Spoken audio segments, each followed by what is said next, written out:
typical 16 seed.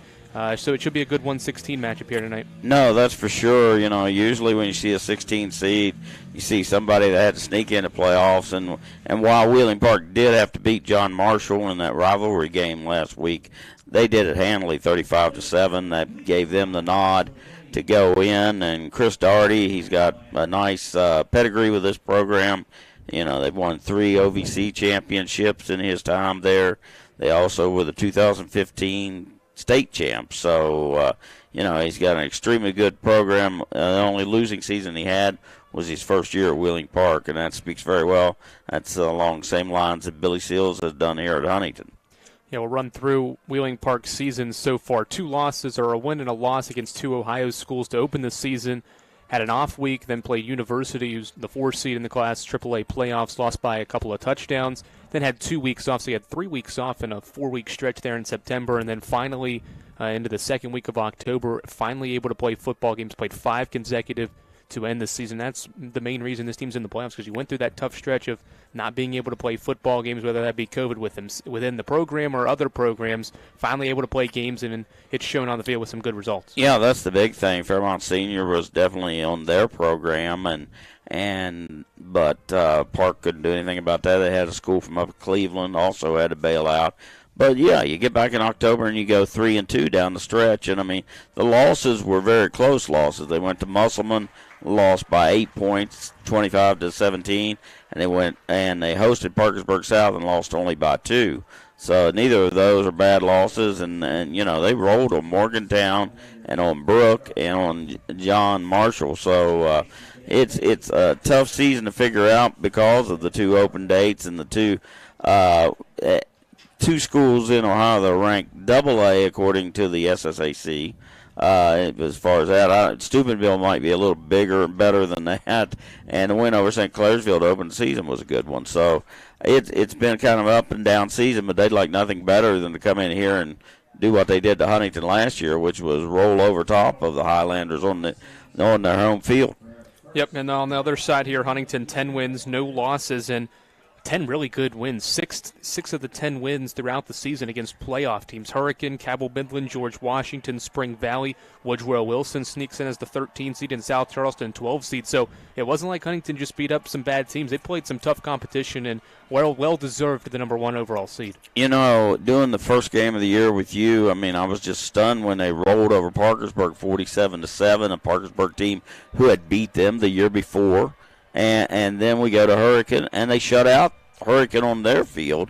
And I thought, well, maybe this team's going to be pretty good. And then that was answered for sure when they beat Midland 21-17 here. They also got the big win, at GW, a place that has given them fits in the past, and at Capital, another place they've not had a lot of luck. Beat Spring Valley in a very hard-fought game, 9-6. And then it was a couple blowouts over Beckley and St. Albans, although Beckley ended up making the playoffs because after that blowout, they played really well down the stretch. And South Charleston had the lead at half, but Huntington roared back in the second half of that game. And Riverside last week, 10 minutes, they took off the clock almost. 17-play drive, went 78 yards, but that was it. Huntington got going in the second quarter. Laco got a big hit put on him and turned around and turned it into a 49-yard touchdown a couple plays later. And muff punt really was a big turnaround for Huntington. They scored 21 in the second and rolled to the 49-7 win. So, yeah, they've been very good this year. They're averaging about 40 points a game. They're giving up about 8 points a game. But I've got a feeling Wheeling Park is going to score more than 8 in this ball game. There's only one thing you can really criticize about this Huntington Highlanders team, despite being undefeated, and that's slow starts. You can note about 6 games throughout the season they've gotten off to slow starts, 4 of which they have trailed at halftime, but they've responded well in the second half and have handled those teams to stay undefeated. But that's the one thing this team's lacked at times this season is getting off to a fast start, and when you get into the playoffs, you sit down a quarter or two, it may be too far behind to be able to catch up. Absolutely. They've only scored 80 points in the first quarter of this season. Now, when you see 82 in the fourth, well, they had 2 or 3 8-minute fourth quarters, and where the young players played all the time in the second half. So, that one makes more sense. But coming out of the gate slow. I don't know what it's been. Hurricane was a game where they came out firing on all cylinders. Beckley and St. Albans, obviously, even though they won big, could have started better. So, and the game at South Charleston was definitely down 14-10. Billy Seals called it their worst half of the year, but then they came back and won that game. So, I would love to see them come out of the gate tonight and put some points on the board early, and that would probably let Wheeling Park know that Huntington's a real number one. I know some people outside of this area think maybe Huntington shouldn't be the number one team right now, but they're 10-0. They're undefeated. They won 9 games in the MSAC, and then they beat a Beckley team that's in the playoffs. So I don't know what more you can do than that.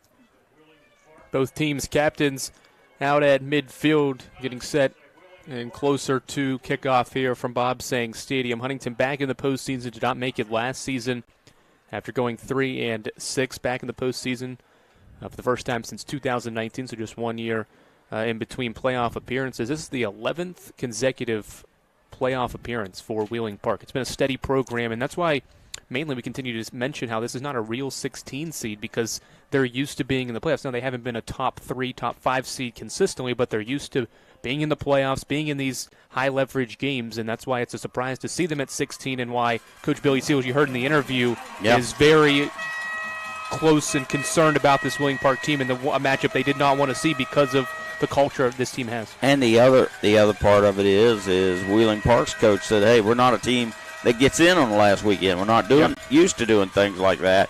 And so they had to win against John Marshall. They did, and they make the playoffs. And so, they've got a very big offensive line. They've got one of the best linebackers I think we're going to see this year. And they've got a quarterback that really spreads it around, throws a lot of outs, and then occasionally they sneak the out and up on you. So Huntington's going to have to go with a man down tonight because Khalif Ty Jr. not able to go this evening, the leader in interceptions with 6, an injury that's going to hold him out. Scott Arthur's going to slide back and probably play some there. And where he started the season before Price was hurt, Price returned last week. And so, the timing couldn't be better on Jordan Price coming back. It's been a good secondary this season, headed up by Khalif Ty. Still plenty of talent and depth back there. Zaza Jackson's had a good season, 5 interceptions. Wayne and Felder at the safety slots can provide depth and help with that Huntington secondary. It gets done. The front 7 is really what gets after teams, is applying pressure and then allowing the linebackers and Bradshaw and Smith to get to the quarterback and tailbacks. The strange part was last week at Riverside, they broke up like 9 or 10 passes, but no interceptions against Riverside. So, it was almost like a letdown for the team. They had a couple of tipped balls and near picks, and Ty was very close to picking up his 7th. But, breaking up the pass always is good. Just a little less good than the interceptions. So Huntington saw Wheeling Park win a toss. They defer, so Huntington's going to take the ball out of the gate.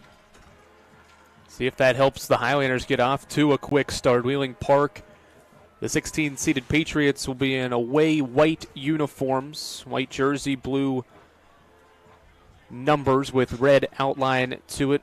White jersey reads Park on the cross off the front of the jersey, white pants and a blue helmet. Huntington in home green uniforms, green helmets, black pants. Green jersey has yellow numerals outlined on the white number. I think the players, last time we were here, they did the blackout on wearing the black uniforms, but Billy Seals said we're going to wear Kelly or green at home, so not a Kelly, but more of a forest green out there for Huntington High. Dane and Forker will boot it away for Wheeling Park. Huntington will receive, going left to right, Felder and Zaza Jackson back for the Highlanders. He's kicked off. This will be the 34th time this season. Doesn't have a real deep, long kick, though, so maybe a chance to get a return here. Ball on the tee, and Forker runs up and boots it away, and we're underway. It's a squib kick, onside kick, and Huntington seemed to get on it immediately. Well, I can tell you, yesterday they practiced on that for at least 15 minutes on their specialty day, and they worked on it over and over and over. So they obviously, from seeing film, were expecting the onside type kick. Good awareness by Aries Walker, the sophomore running back on special teams, able to dive on the football, and Huntington's going to have excellent field position. They'll start at its own 47-yard line. Gavin Locko, 31 total touchdowns in the regular season, takes over out of the shotgun, 2 wide to each side. As he takes the snap, will throw, pass in the flat on the near side, caught Felder, eludes one defender, tries to get back to the line of scrimmage, but he's going to be dropped. Yeah, he lost his footing on the play. Didn't get anything done, and right away, Colt Thomas makes his 94th tackle of the season. He's a 5'11", 215-pound senior linebacker who's very good, and a loss of 1 on that pass play. Brings up 2nd down and 11 from the Huntington 46. Ball in the near hash mark, 3 wide, go to the far side. 1 wide receiver to the near side. It's Scout Arthur. Curtis Jones is in the backfield as Park shows blitz, and Locke will keep it himself on a draw. He's got it right side, near side. It gets up the sideline, 25-20, 15-10, 5, touchdown Huntington. The second play of the game. Gavin Locko takes it 54 yards to the house, and the Highlanders are on the board first. Well, he got 2 fantastic blocks. The lead block by Curtis Jones, the running back, sealed the defensive end, and then downfield, Scout Arthur, the slot back, got another block on a safety or corner down there, and he was untouched all the way on 54-yard score. Well, there's the quick start we've noted that Huntington has waited for all season or needed all season. And it comes 54 seconds into the football game. Locko to the house as the extra point from II is in between the uprights. It's good. 54 seconds, 2 plays for the Highlanders to strike first. Yeah, just hardly any time at all there, and they go the distance with a 54-yard touchdown. As you said, Andrew, they've been looking for a fast start like that. They got it against some of the lesser teams on their schedule, but as we've been talking about through the whole pregame, hey, this is not one of those lesser teams. So now Johnny II, who maybe had the worst practice a kicker could have yesterday, with the wind that blew this cold front and the rain last night in, his kicks were going left, they were going right, they were getting stopped when he kicked into the wind. He hardly made an extra point field goal. And I saw when he warmed up today, he was glad to see that there was just a little bit of wind, but nothing like it was yesterday. So II will boot it away from the 40-yard line. Park with 2 defenders back inside the 2 returners back inside the 5-yard line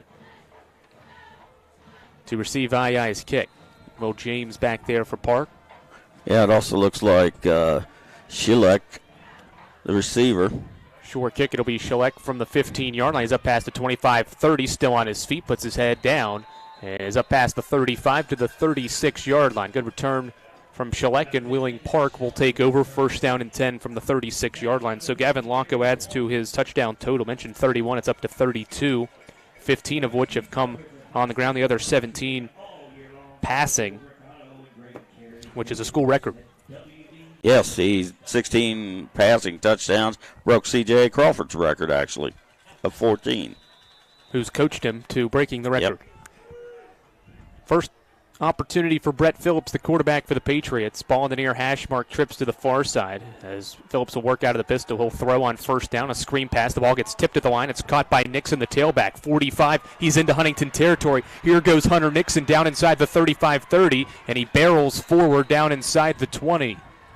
A slip screen play to the running back. The ball got tipped at the line by Huntington's defensive line. Nixon controlled it, though, off the deflection and took it in to Huntington territory. Big play on 1st down. I think maybe it might have been Curtis Jones that got the tip there. He's the end on this side. Gain that goes all the way down to the Huntington 18-yard line. 46-yard pickup on 1st down. Nixon not used too much out of the backfield. Just 7 catches, 56 yards coming in. Same formation for Phillips. He'll throw far side. Passes caught on a low throw from Phillips. And immediately being wrapped up is Will James. Try to get him out in the flat on a bubble screen. It wasn't there. It'll be 2nd down. Waynick actually tackles him for a yard loss.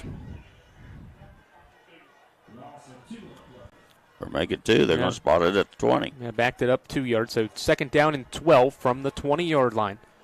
2 minutes into this first quarter, 7-0 Highlanders. Locko with a 54-yard touchdown run on the second play from scrimmage. A long look to the sideline for the Patriots offense. Brett Phillips, the junior quarterback, in the pistol. Bunch set on each side of the line with 2 wide receivers as Phillips will throw looking near side into the end zone. The pass is just out of the reach of the intended wide receiver, Keon Stevens, and it'll be 3rd down and 12. That time Zaza Jackson fell down in coverage, but the ball overthrown.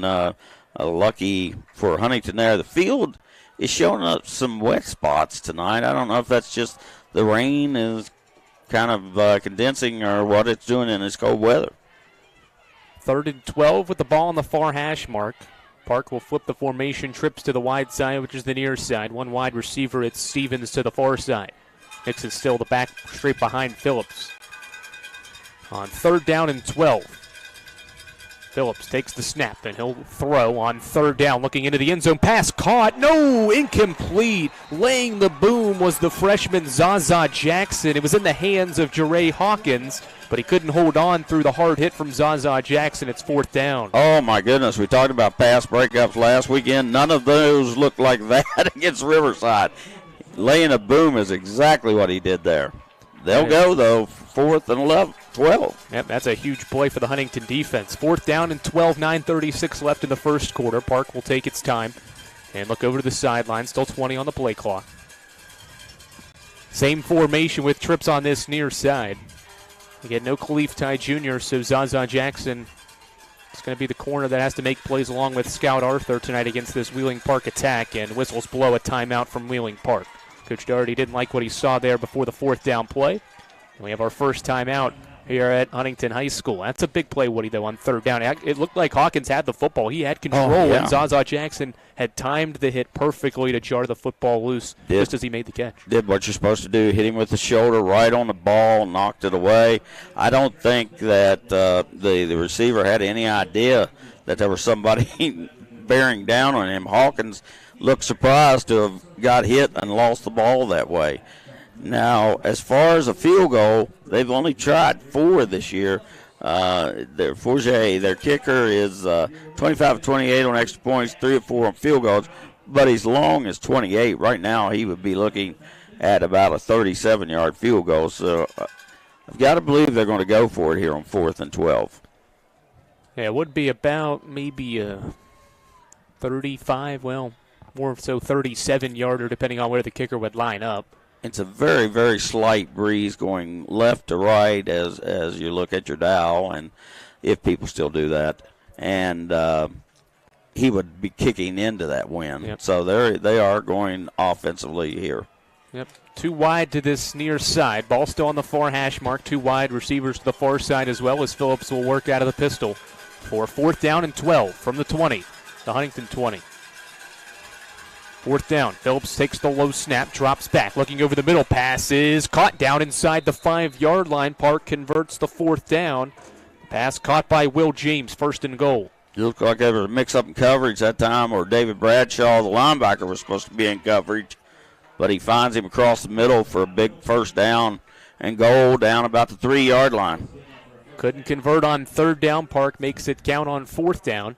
Knocking on the door all the way down to the 3. Gain of 17 yards. Trips to the far side for Phillips, who's in the shotgun. And now the audible. Still 20 on the play clock. Patriots have yet to really huddle. They just kind of stand around and get the signal from the sideline. Phillips takes the snap, turns it to his running back, Nixon. Nixon up the right side. He's into the end zone. He walks in for 6, and the Patriots respond. The Huntington score with a score of their own. It's 7-6. Hunter Nixon from 3 yards out. Well, both teams landing haymakers here early on. We haven't quite played 3 minutes yet. We got a 7-6 ball game with a point try coming.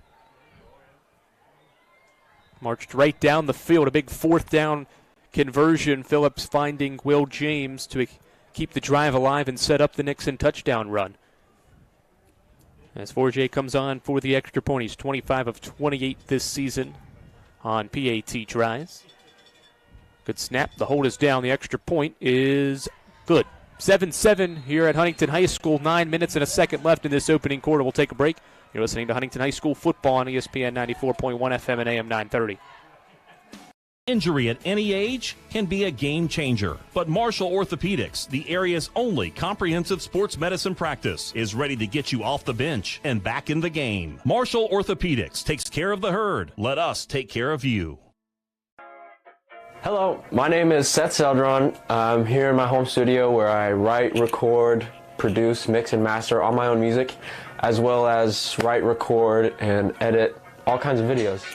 Making my own music and making videos allows me a certain creative outlet that I wouldn't otherwise have. And one day I hope to sort of combine the two, maybe create my own music videos, direct them, edit them, as well as produce music for myself and other people. An injury at any age can be a game changer, but with walk-in clinics Monday through Saturday, the Marshall Sports Medicine Institute is ready to get you off the bench and back in the game. Marshall Sports Medicine Institute takes care of the herd. Let us take care. Highlanders football now on ESPN 94.1 FM and AM 930. Wheeling Park to boot it away. It's a high, short kick that goes to the 30-yard line. It's fielded by Scout Arthur. He takes it up past the 35-40, lowers the shoulder, and it'll be tackled near the 43 or 44-yard line. So a short kick and a short return for Scout Arthur, but Huntington will have good field position for its second drive. It'll start with 8 minutes and 54 seconds on the clock. Wheeling Park's scoring drive goes 6 plays, 64 yards in just under 2 minutes. A minute 54 is all the Patriots needed to burn off the first quarter clock to tie this football game. Nice return there by Scout Arthur on the pop-up, though, and Huntington has great field position at the 44. Locko will come out in an empty backfield. Curtis Jones lined up as an H-back on the line of scrimmage, 2 wide to each side. Man in motion is Harrell behind Locko. They'll pitch it to Nakin Harrell. Out of the backfield, Harrell able to get back to the initial line of scrimmage, breaks through, and is going to be knocked out into Wheeling Park territory across midfield. Good run, slow developing run, but it's a good gain on first down. Nice block again by Curtis Jones at the H-back, leading Harrell around the right side and picks up about 8 yards on that. Bring up second down and 2 from the Wheeling Park 48-yard line. 8:45 in counting left in this first quarter. 2 wide, go to the far side, 1 to the near side for Locko, who's in the shotgun. Curtis Jones to his right as the tailback. Locko will throw out of the backfield. He'll get it to Amari backwards Felder. Pass. And Felder's going to be tripped up. Might have maybe got a yard. It's going to bring up third down. It was a backward pass, though. Yes, Woody, from Locko to Felder. Good job by Felder to make the catch. It's going to bring up a long 3rd and 1. Maybe got a half a yard. Yeah. Puts it down at the 47-yard line. Get to see Huntington really run a design run play. Yet Locko's touchdown was a quarterback draw. Yet to see Curtis Jones or Felder or Zaza Jackson take a handoff from Locko yet. Locko out of the pistol on 3rd and 1. Will keep it himself running right. A lead blocker in Felder, and Jones creates a hole. Locko down inside the 35, 30, 20, 15, 10, and he shoved out of bounds. A touchdown saving hit from Jordan Beasley, Shalek, the safety, able to knock him out down inside the 10. Big play, and again, great blocking. Curtis Jones has had 3 blocks that have all sprung for big gains. Ball is down at the 7-yard line, so a pickup of 40. 2 carries, 94 yards for Locko. Not bad for a guy who nearly had 800 rushing yards in the regular season. Adding to that total, might surpass 1,000 this season at the rate he's at in this football game. First and goal from the 7. 7:55 and counting left in this first quarter. Bunch set here on the near side, trips. As Zaza Jackson goes in motion, he'll take the handoff down inside the 5. Jackson reaches for the end zone, and he's just short as he's brought down at the 1-yard line. 6 yards for Jackson will bring up second and goal from the 1. Tackle made inside there. Can't quite get the number. Good tackle, though. He kept him about 1 yard away. Tyree Smith into the football game to help block for what could be a run play here on second and goal from the 1. 2 wide, split out to the far side, and Harrell and Wainick Blanco out of the shotgun, takes the snap, gives it to Jones, and Curtis Jones is into the end zone. Touchdown, Highlanders. Huntington responds after Wheeling Park's score, and the Highlanders regain the lead. It's 13-7 on Jones's 1-yard run. I'm glad we didn't build up these defenses too much. We talked about how good they both were, and my goodness, people are just shredding people. Quick and efficient drives as Johnny Yai is back on for the extra point. Arthur the holder. Good snap. Hold is down from Arthur, and the extra point from Johnny Yai is good. 14-7 Highlanders. 2 touchdowns for Huntington on 2 drives, both rushing touchdowns. Unbelievable, 5 plays, and they go 56 yards. The first down stats really look awful. Huntington's had 2 drives. They've had 2 first downs. But just as many first downs as touchdowns. Yeah, you get into the end zone, it doesn't really matter. See which team can make an adjustment on the defensive end here as this football game continues forward with both offenses off to pretty good starts. Again, this is a Wheeling Park team that offensively has been really up and down. 56 points in a big win against Brook, a 35-7 win against John Marshall last week to help get into the postseason, 41 against a Morgantown team that's in the playoffs, and then just a couple of games, 17 against Musselman, only 24 against Park South, 14 against University. So it seems to be an off and on situation for Wheeling Park here with how they've been able to play offensively, off to a good start here in this first quarter. But at the rate we're going, they may have to just continue to keep pace. Huntington has had games like this, but it was against a lot lesser teams than Wheeling Park. Schleck and James back for Park down inside the 5-yard line as Johnny Yai will boot it away.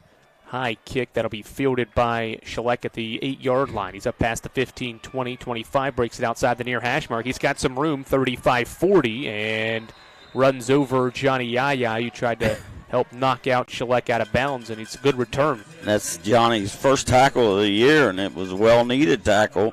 He had a little help there, but big returns. We've seen that on both teams, getting good field position. Yep. Knocked him out at around the 45-yard line. It's about a 37-yard return for the wide receiver, Nate Schleck, the senior, sets Wheeling Park up with good field position. Went 64 yards for the first touchdown for the Patriots. The second drive will start from the 45. Needing 55 yards to tie this football game. Phillips trots back out onto the field. 3 wide go to the far side, 1 to the near. Phillips out of the pistol with the play clock running down, able to get the pass off quickly to Hawkins, but the ball falls incomplete. It was a forward pass on a screen pass. It'll be second down. No, Waynick would have blown that one up. He was all over the play. It'll be second down and 10. Wheeling Park was late getting out onto the field as well. They were having to hustle toward the end there. Didn't realize the play clock was down under 5 seconds. Plenty of time this time, though. Still 25 as the Patriots will look over to the sideline before second down and 10 from the 45. 2 wide to each side. And Phillips currently standing out of the pistol. Nixon's the running back. 4 down front for the Highlanders. Second down and 10. Phillips will throw. As he steps back into the pocket, will throw far side. Pass is intercepted. Noah Waynick's got it down inside the 30, 25, 20. Pick 6 for Noah Waynick. An underthrown football by Brett Phillips that Noah Waynick takes advantage of, and the Highlanders go up 20-7. Picked that off around the, 45-yard line of Huntington, and 55 yards later, Huntington scores again. My goodness.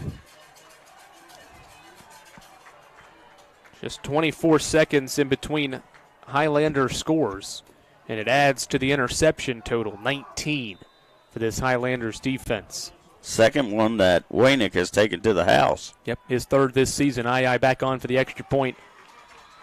After making the tackle on special teams, he boots it through. He's 3 for 3 in this first quarter, 21-7. We'll take a break. Highlanders up 2 touchdowns here on ESPN 94.1 FM and AM 930. Celebrate Christmas with the Village of Lights through Barboursville Park. Coming this December, a one-way driving tour of Christmas lights through Barboursville Park, beginning at the main entrance, ending at the soccer complex. Admission is free. However, local nonprofits will be accepting donations. The Village of Lights from the Village of Barbersville at Barbersville Park. Been to Oscar's Breakfast, Burgers, and Brews lately? Notice anything new? How about breakfast served all day? Plus burgers served all day. In fact, everything on the menu is now available from open till close. And space, a heck of a lot more space, at their brand new location in the River Place Plaza in Barbersville. Oscar's Breakfast, Burgers, and Brews. Order online at oscarsbbb.com. Fell down, he slipped. Four's got it. Broadcasting from the Oscars Breakfast, Burgers, and Brew Studios. This is ESPN 94.1 and AM 930. This is Huntington Highlanders football on ESPN 94.1 FM and AM 930. Off the pick six, Johnny Yai boots it away. It was a wobbling kick that bounced down inside the 20-yard line that Hawkins and James had trouble fielding. Hawkins eventually got on it, made something out of nothing as he's able to get it to the 17-yard line. Graves knocked him out of bounds, so Park backed up here for its third drive with 6 minutes and 53 seconds left in this first quarter. Too wide to each side for Phillips. He'll pitch it out to the running back Nixon, who tries to break it out wide, and it'll be brought down after a minimal gain on first down. Curtis Jones steps up and makes that tackle. So we're not even halfway into this first quarter. There's been 4 touchdowns between Huntington and Wheeling Park. 3 for Huntington, 1 for Park. Trips to the near side, ball on the far hash mark. Lone receiver to the far side is Keon Stevens, the sophomore. Nixon still in at running back.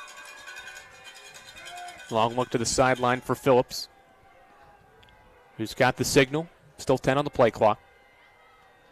Had the pistol. Phillips will throw. It's a screen pass caught by Nixon. He's up past the 25-30. Nixon's got some space up past the 35, and he'll be hit near the 40-yard line. That's the second time Park has went to the halfback screen play, and it works again for a first down. Yeah, I believe that time it's number 14, Brandon Mundy, who caught the ball. And they caught Huntington in a blitz. Perfect play as they gained 21 yards on that. Yep, Mundy in at running back, able to make the play happen there. Nixon got the first screen pass. That time Mundy able to make a play. Bring up first down and 10 from the 40. 5:45 in counting as Phillips takes the snap, hands it to Mundy, who is hit hard, just shy of the 45. Good play made Jordan Price after a gain of 4 yards, 2nd and 6. Sure, Price glad to be back in there, though. And Mundy's shaken up after the hit from Price. He took a hard hit. Yes, he did. Didn't really see Price, I don't think, out of his rear view mirror there. Price came from the right side. Mundy was kind of looking up the left side toward the middle of the field. Kind of caught off guard by Jordan Price's hard hit, and Mundy's down at the 44. Clock stops at 5 minutes and 30 seconds with the Highlanders up 21-7 here in the first. Really, when you look at their team, people have a rush here and there, but it's Nixon with 73 carries, 369 yards. That's 5 yards a carry and 5 TDs. Or it's Mundy, 39 carries, 231 yards, about 5.9 yards a carry, and 3 touchdowns for him. Other than Phillips, the quarterback, he has rushed 60 times for 208 yards, 2 touchdowns for him. So they don't hand it off. It doesn't seem like to the receivers very often either. They tend to just throw the short outs or screen pass, and they've worked the screen beautifully. They've caught Huntington twice with that as Nixon turned the first one into a 46-yard gain, Mundy a 21-yard gain. Mundy walks off on his own power as the Patriots back out, 2nd and 6. Phillips will throw out of the flat. It's caught by Stevens, and he's tripped up by Zaza Jackson. Stevens able to get into Huntington territory, and he's got enough for a first down gain of 7 yards to the 49.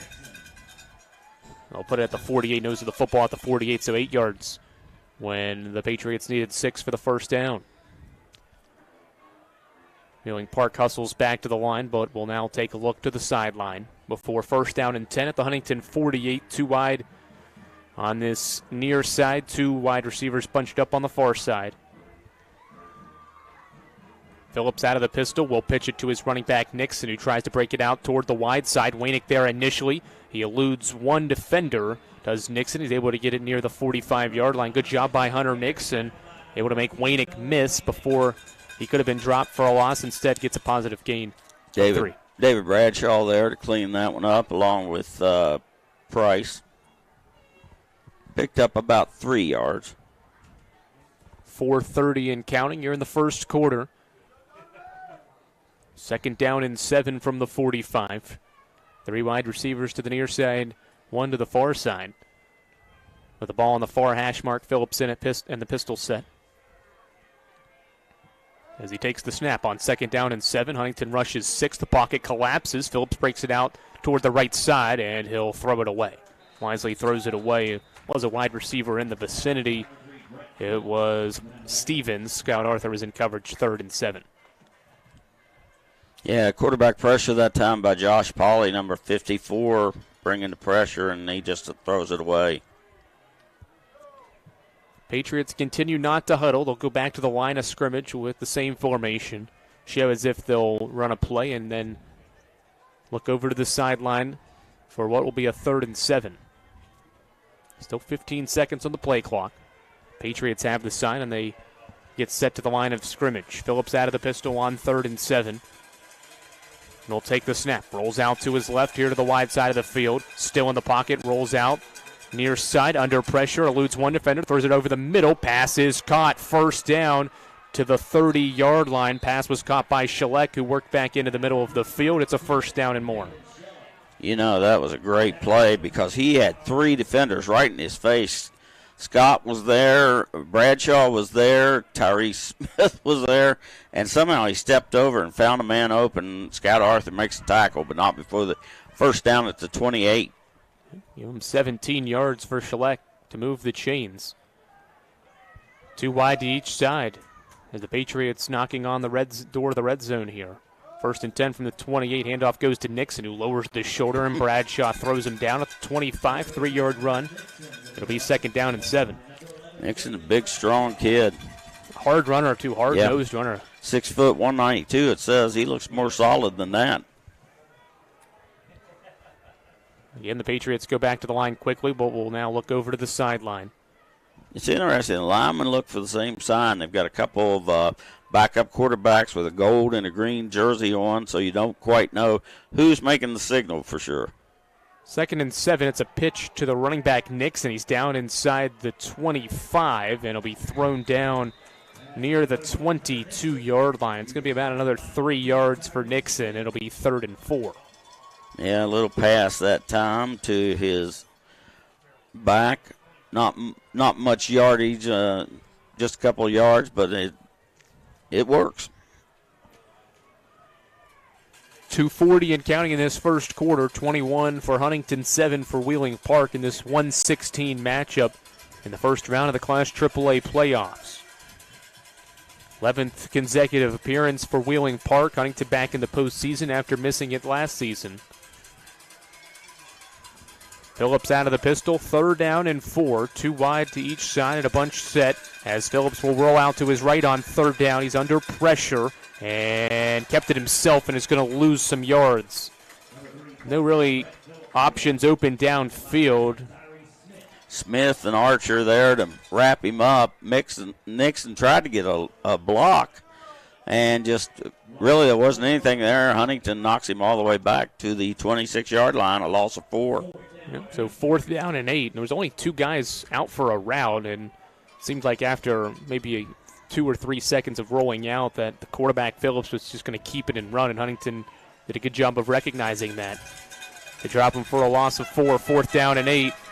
1:30 and counting in this first quarter. Phillips out of the pistol, takes the snap. Can the Patriots convert again on 4th down? Rolling to his left, Phillips throws it into the end zone. Pass is incomplete. Going up to try to make an incredible catch was Will James, but he was unable to do so, and the Patriots turn it over on downs. Good coverage, though. Armani Felder was all over the receiver, and they'll turn it over on downs. Went for it all. 3 first downs in that drive, but don't come up with a score. I know they've got to be disappointed after Huntington had taken the 21-7 lead. 1:24 left in the first quarter, the way Huntington's been firing, they're liable to score again.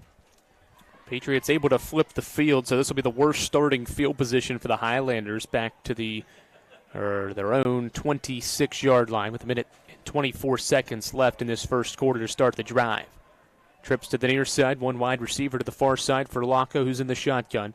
And he'll fake the handoff, keep it himself, running right. Works it back in between the hash marks. He's still on his feet down inside the 30 or up past the 35-yard line.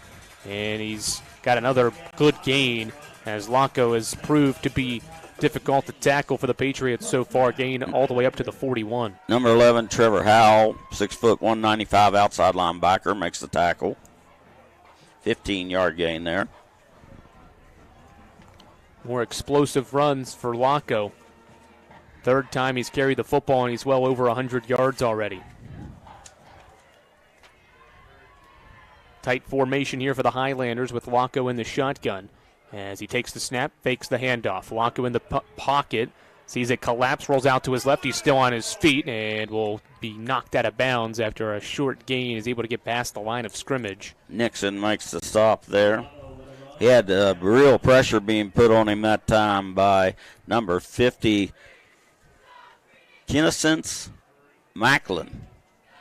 Only one tackle, and that was a solo tackle for the junior end, but nearly got him a quarterback on that play. 2-yard gain is all that they come up with. Second down and 8 from the 43. 48 seconds left in this first quarter.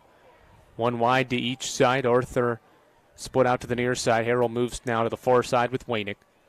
For 2nd and 7. Locko play action pass, throws it far side. Pass caught by Wainick at the 45, lowers his shoulder and is able to get near midfield.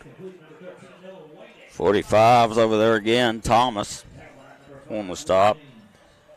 First down to gain is the Park 49. They're going to spot the football, and those are the footballs right at midfield, so 3rd and a yard.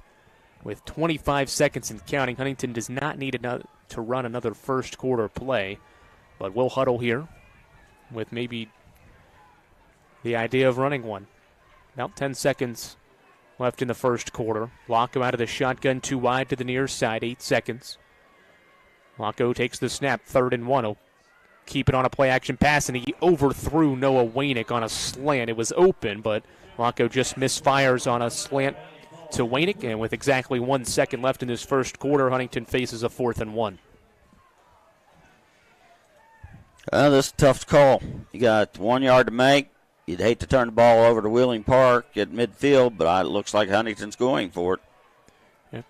Coach Billy Seals and the offensive coordinator, C.J. Crawford, are going to run out Curtis Jones and Amari Felder. Maybe hope pull the defense off or at least run it down a bit. 4th and 1 from midfield. Jones is in at running back. Can the Highlanders convert a 4th down? Locko takes the snap, keeps it himself. He's got the first down.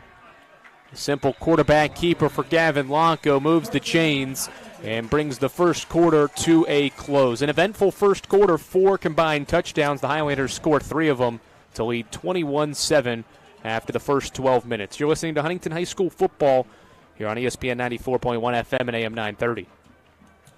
An injury at any age can be a game changer. But with walk-in clinics Monday through Saturday, the Marshall Sports Medicine Institute is ready to get you off the bench and back in the game. Marshall Sports Medicine Institute takes care of the herd. Let us take care of you. Planning for a funeral is never easy, and selecting the right mortuary can be important. Family owned and operated for over 6 decades, our family has helped other families going through the most difficult time. Chapman's Mortuary and Crematory can help you plan arrangements today or offer a pre-need funeral plan in line with your intimate wishes. And now, we provide Huntington's only on-site crematory. Call us for a free consultation. Chapman's Mortuary and Crematory, serving the tri-state for over 60 years. An injury at any age can be a game changer, but Marshall Orthopedics, the area's only comprehensive sports medicine practice, is ready to get you off the bench and back in the game. Marshall Orthopedics takes care of the herd. Let us take care of you. Like us on Facebook. Just search ESPN Radio 94.1 FM at AM 930. Back at Huntington High School, Andrew Rogers, Woody Woodrum, glad to have you with us. First down and 10 for the Highlanders in Park territory at the 47 to start the second quarter. A quick pitch play, and it's sniffed out immediately by Wheeling Park. Tried to send Harrell on a pitch play to the far side. Instead, it went to the inside man, Curtis Jones, and 3 white jerseys jumped right on him for a loss of 3 back to midfield, 2nd and 13. Yeah, number 6, Eric Brothers, a linebacker who had a hand down that time. He got the tackle. Good defense from Park to start this second quarter. Bush Huntington behind the line of scrimmage for second down. 2nd and 13, 2 wide to each side for Locko. Out of the shotgun, he'll throw. Looking out of the backfield, he's got a man. It's caught Curtis Jones down inside Park territory. He'll be tripped up. Out on the outside, the far side for Jones creates room as he's down inside the 40 to the 39-yard line. It'll be 3rd down. Good gain for Jones, though. It sets up 3rd and short. Yeah, that's at 39. They're going to need 2 for first, so he picks up 11 on that play. Exactly the play Huntington offensively wanted to have happen. Set up a manageable and short 3rd down. Ball on the far hash mark, 2 wide to the far side. Smith is in at tight end. Locko out of the shotgun, takes the snap. They'll hand it off to Curtis Jones. Jones in between the tackles is near the first down marker. It'll depend on the spot as an official goes down around the 30-yard line, helped up by Max Wentz. I think Noah Wainick got the official running a pass pattern across the middle or looking for someone to block, and he hit the safety, and they drove into the referee, and that is a first down. Yep, Jones needed about 2 yards, and he got 2 yards. So 1st and 10 for the Highlanders to the 37-yard line. A minute and a half into this second quarter, Huntington 21, Wheeling Park 7. 2 wide to the near side, and Wainick moved. First penalty on either team. Yeah, relatively clean football game from these two teams to start off. Wainick jumps or moves before Locko had taken the snap, so this will back Huntington up 5 yards. It'll be 1st down and 15. No punts. First penalty. That's pretty well played here into the second quarter. 69 total penalties for Huntington this season, so in 10 games averaging right around 7 per game. First tonight, so 1st and 15 back to the Wheeling Park 42. First down to gain is the 27. Whistles blow here prior to allowing the guys to get set. Officials timeout here, I'm not sure. They're going to huddle. Billy Seals asked the back judge still on this side if he knows what they're talking about.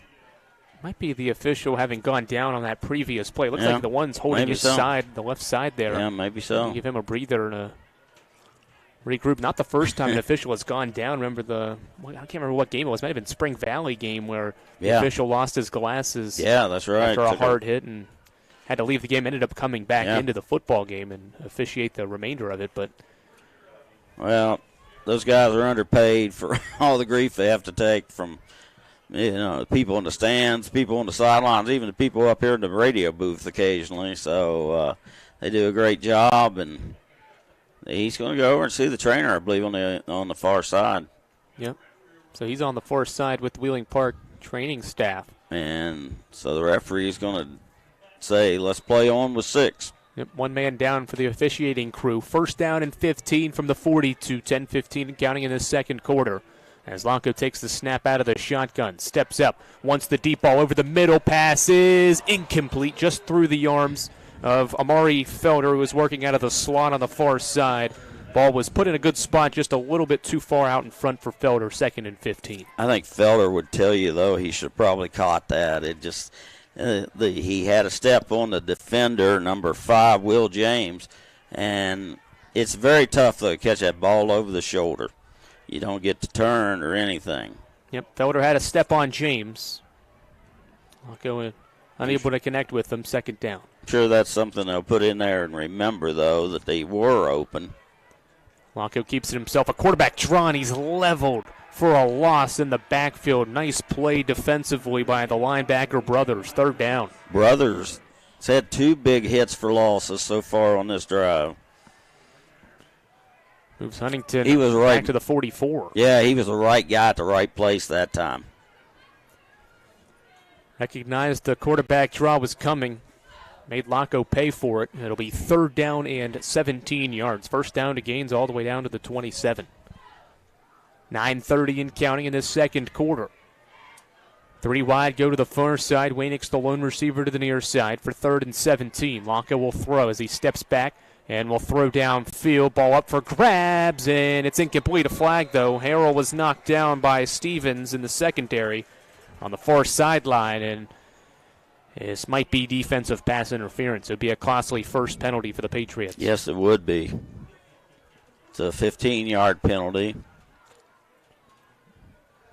if it's called. Woody, I'm not really even certain that Stevens on that far sideline really needed to wrestle with Harrell there. No. It seemed like both players were in a good position offensively and defensively. And Huntington's going to run on the punt unit here. Well, they're saying offensive yeah. interference. Then they're going to decline it. So 4th and 17. Going to punt, yeah. Those players were kind of wrestling over there. They're going to get Harrell for offensive pass interference. Second Huntington penalty, although it's declined. So 4th and 17, and Scout Arthur on to punt. He's put 3 inside the 20. This would be a nice time for number 4. Low snap. It's fielded well and caught by the return man, Shalek. Fields it cleanly and calls for a fair catch down inside the 15-yard line. See where they officially spot it. Should be right around the 12. 12, I believe. Yes, sir. So a good punt from Scout Arthur, able to put Park back to the 12-yard, about 35 on the punt. Yeah, inside the 20. That's perfect kick at the 12-yard line. Well done by Arthur. So if you're just joining us, we had 4 touchdowns in the first 5 minutes and 2 seconds of this football game. We have not had a score since. With 9:10 left in the second quarter, both defenses have stood tall and have regrouped after a slow start.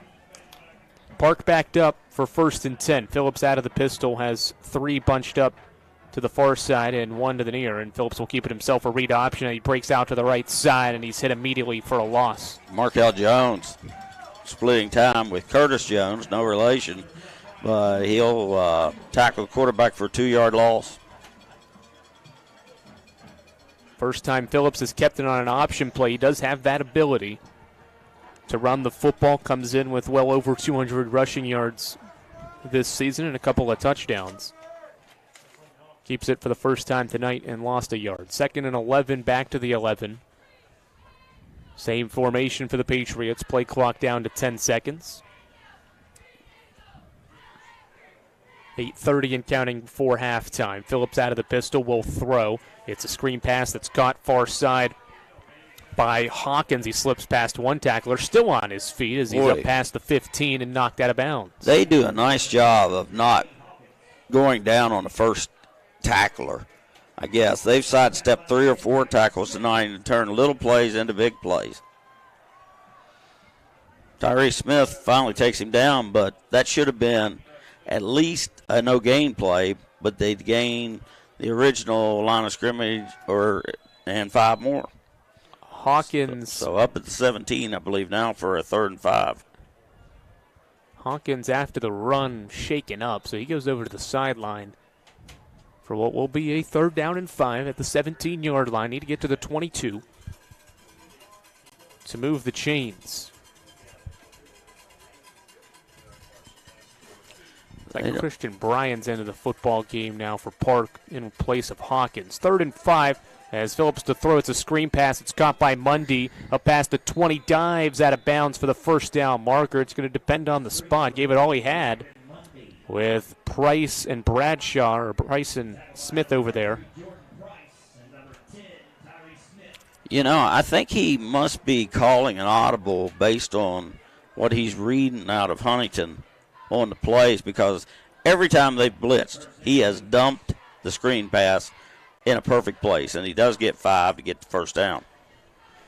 Third time the Patriots have run that screen pass, and it works again for a first down. Hawkins back into the football game. He's one of the 3 wide receivers to the near side for Phillips with the ball on the far hash mark, 1 wide to the far side. 1st and 10 at the 22. Phillips turns around, hands it off to Mundy, and someone lost their shoe in the process. Might have been the running back Mundy. Nope, it's a Huntington defensive player, Donovan Garrett. But Mundy's run goes for a loss of a yard, stuffed by the Huntington front, 2nd and 11. Yeah, it looked like James Scott leading the attack that time. 2nd down and 11 back to the 21.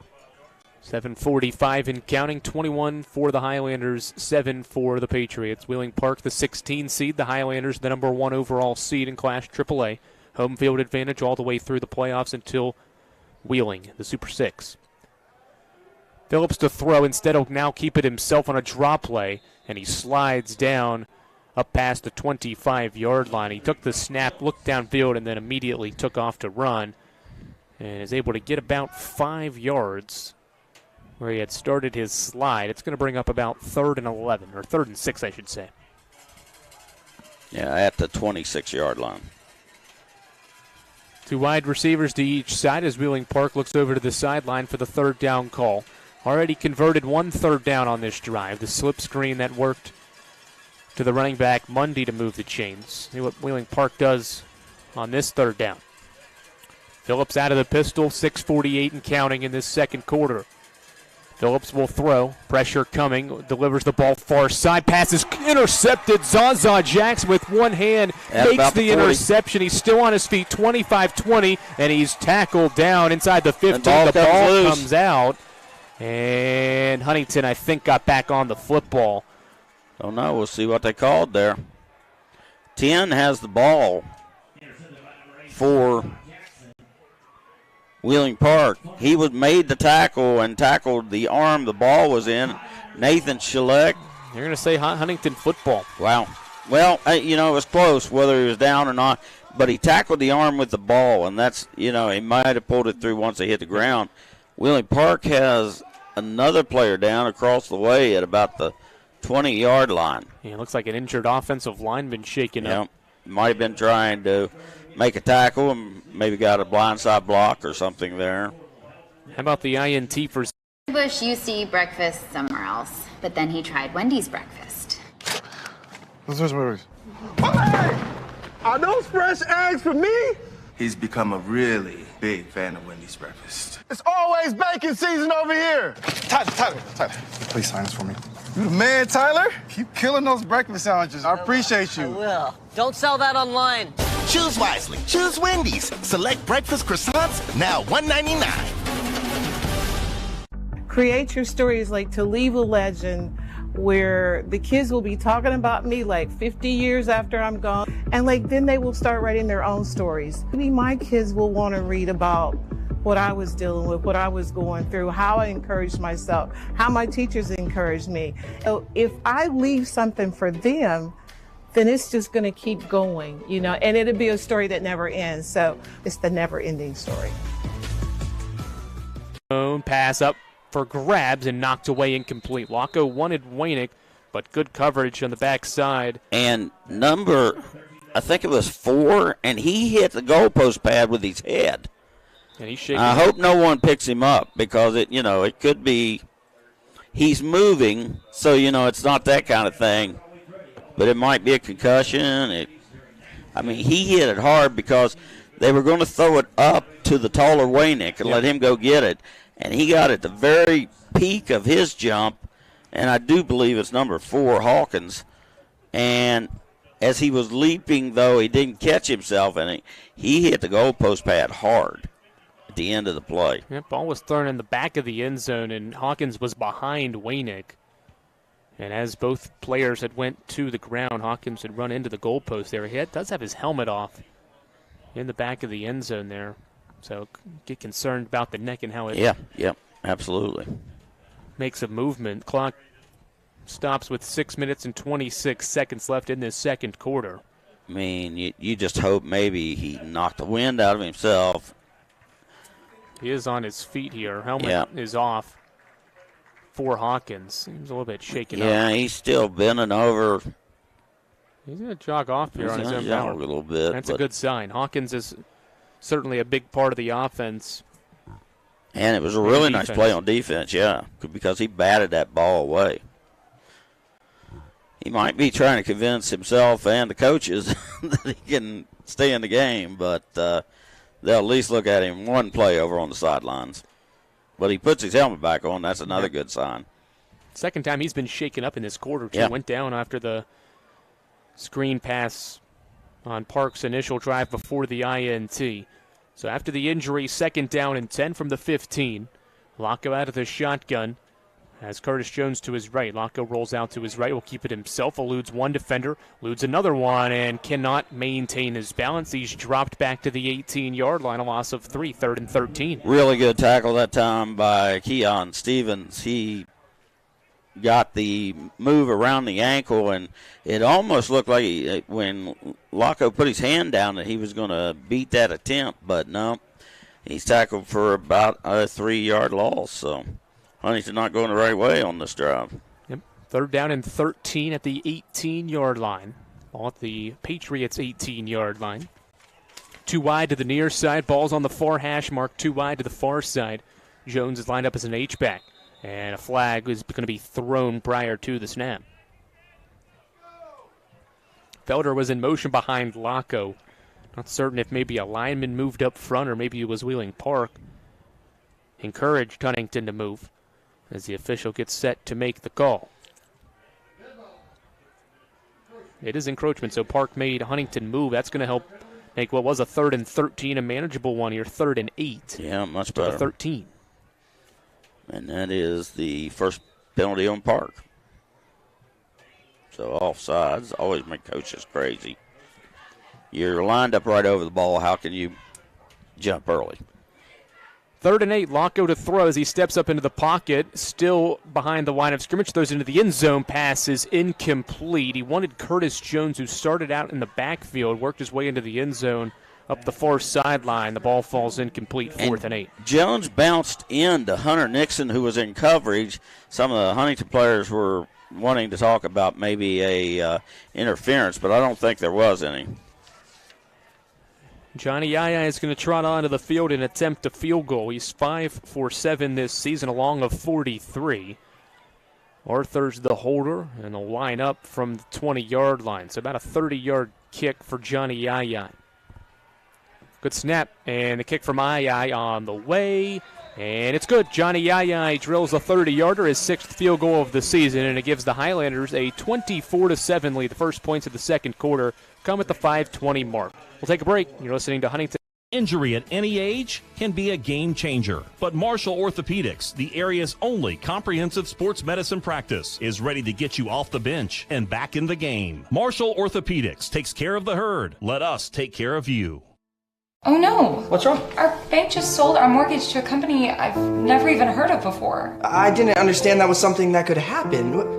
This is an out-of-state company. Well, this isn't a decision we would have made. Looks like our bank made it for us. At Huntington Federal, we never sell the mortgages of those who've entrusted us with something as important as the financing of their home. Now what do? I'm going to get online and apply for a new Huntington Federal mortgage today. Huntington Federal. Local then, local now. An injury at any age can be a game changer. But with walk-in clinics Monday through Saturday, the Marshall Sports Medicine Institute is ready to get you off the bench and back in the game. Marshall Sports Medicine Institute takes care of the herd. Let us take care of you. Low kick. Oh, nice catch. The Drive with Paul Swan, weekdays at 5. Huntington Highlanders football now on ESPN 94.1 FM and AM 930. A line drive kick from Johnny Yaya on the kickoff, caught by Isaiah Zalaski, the junior wide receiver. Caught it around the 30 or 25-yard line. Gets it all the way up near the 40-yard line. A hard line drive. He caught that football clean and was able to get it up to the 39. So 1st and 10 for the Patriots there. Looked like to be maybe one that would bounce around again for the 2 return men, James and Shalek, but Zalaski makes the line drive catch off Aya's kick and gets about 14 yards or so on the kick return. First down and 10. Trips to the near side for the Patriots. One wide to the far side for Phillips, the quarterback who's in the pistol. And he'll take the snap, hand it off to Nixon. Nixon in between the tackles is going to be dropped. Maybe got a yard on as a short run. James Scott, first one there, makes the big hit. Billy Seals says he's their best defensive lineman, and he does a great job of taking on blockers normally. Yep. He won't stuff the stat sheet in tackles because he occupies so many linemen up front that allows Bradshaw and Smith and Price and the guys behind him to rack up all the tackles. Nixon, who has been down, hasn't gotten more than 3 yards on any carry so far, but that's 6 carries for 11. There's a screen pass that's sniffed out by the green jerseys for the Highlanders. Pass went and was caught by Keon Stevens on the pass from Phillips, but it was well read by Huntington's defensive backs on the far side. Zaza Jackson makes the stop for a 2-yard loss, 3rd and 11. Ball back to the 38. Trips to the near side, ball's on the far hash mark, as Phillips will look over to the sideline for the 3rd down play call. Still 15 on the play clock with 4 minutes and counting left before halftime. Huntington 24, Wheeling Park 7. Park scored on its first drive of the football game. Hasn't scored since. Phillips on 3rd down, looking over the middle into coverage. Ball falls incomplete. He wanted Will James as slot wide receiver. Felder and the safety Jackson were in coverage. It's 4th down. Not really much pressure up the middle that time, not as much as we've seen on most of their plays. But now we're going to see the first Wheeling Park punt of the game. Yep, they're going to bring on Danon Foraker to come on. Phillips has attempted 16 punts. It's got a good average, about 31 yards, but Foraker to come on, the senior punter, will boot it away. Wainick is back at his own 27-yard line.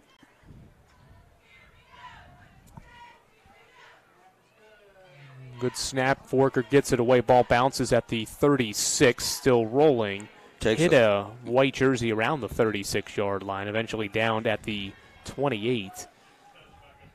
Well, not a long kick, but I wonder if they're going to mark the football right around the 35-yard line. Seemed to hit Nixon, who was running to down the football. Looked like it deflected off of him. Yes, if they mark it back at the 28, it's a 34-yard kick. But now they're going to say it hit that defender. So you were right on that call. Took an awkward bounce. So just a 27-yard punt and no return. So 1st down and 10 for the Highlanders. They'll start at their own 35 with 3:34 left until the half. Locke will work out of the pistol, 2 wide to the near side. Jones goes in motion out of the backfield, and Locke will throw it to him here out of the near side. As he eludes one defender, is eventually tripped up past the 35. Jones able to get positive yardage on 1st down. It'll be 2nd down. Tackle by Will James. Nice job there, recognizing the play coming at him. Picks up a couple yards. Yep, got 2. 2nd down and 8 at the 37. Huntington still with all 3 timeouts to work with as we approach 3 minutes left before halftime. Park with 2 timeouts.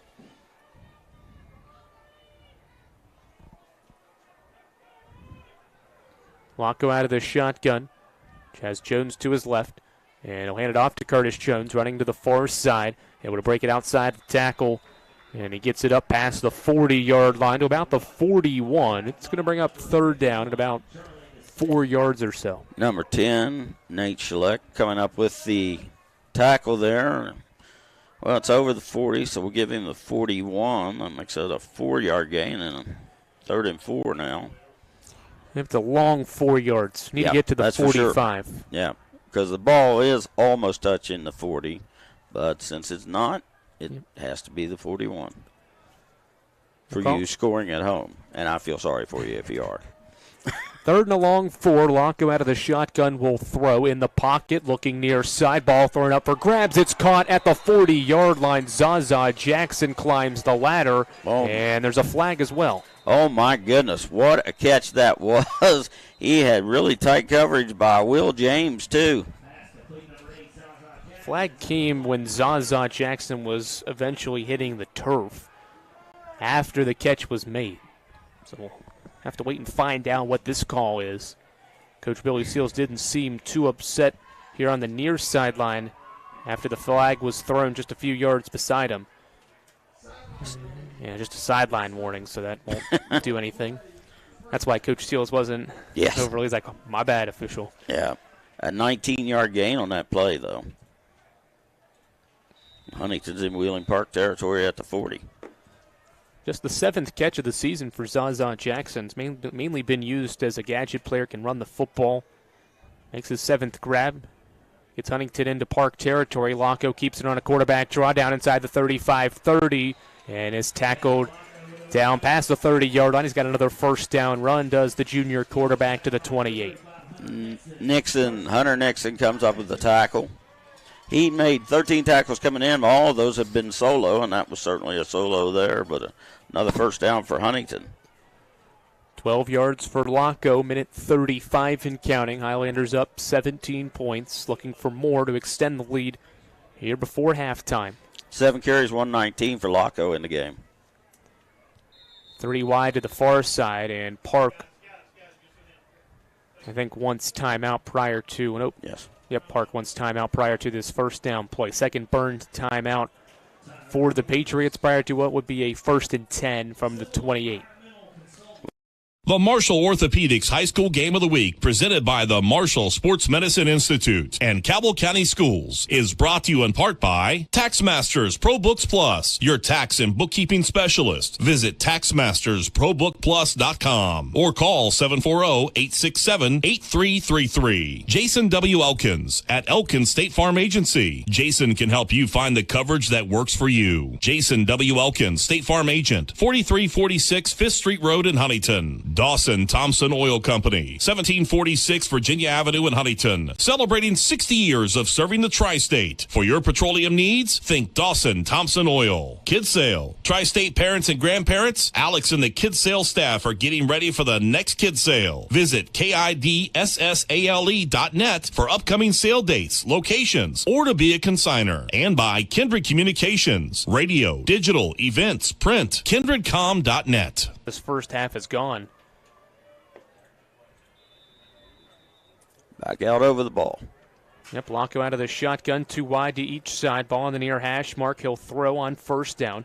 In the pocket, throws over the middle. Pass caught by Scout Arthur. He took a hard hit, but held on as he makes the catch down inside the 10. Big hit by the cornerback, Isaiah Zalaski, but Arthur hangs on. Nice play made. All the way down to, I guess we're going to call that about the 8-yard line. So a 20-yard completion to Scout. Arthur with just his 6th catch of the season. It was a good one. 1st and goal. 60 seconds left in the half. Huntington not too worried about the clock. Still have 3 timeouts as well. As Locko will work out of the shotgun, Jones is to his left. Locko takes the snap, hands it off to Curtis Jones, and he's hit right around the 5-yard line. And Coach Billy Seals will burn his first timeout after about a 3-yard run. It'll be 2nd and goal from the 5, 45 seconds left in the half. Braden Huff, 6'2", 306-pound defensive tackle in on that hit, along with number 6, Eric Brothers. I think they it looks like Wheeling Park plays their defensive line a lot like Huntington does. They take on blockers. They try to clear the way for the linebackers who, coming in, had 50, 93, and 51 in the Will, Mike, and Sam position. So tremendous job by Park on that play. Just that looked like a hole that Curtis Jones might usually score on, and he only got to about the 7-yard line, so only about a yard gain. It looked like maybe Jones had his progress to the 5, but they'll just say it was a short run.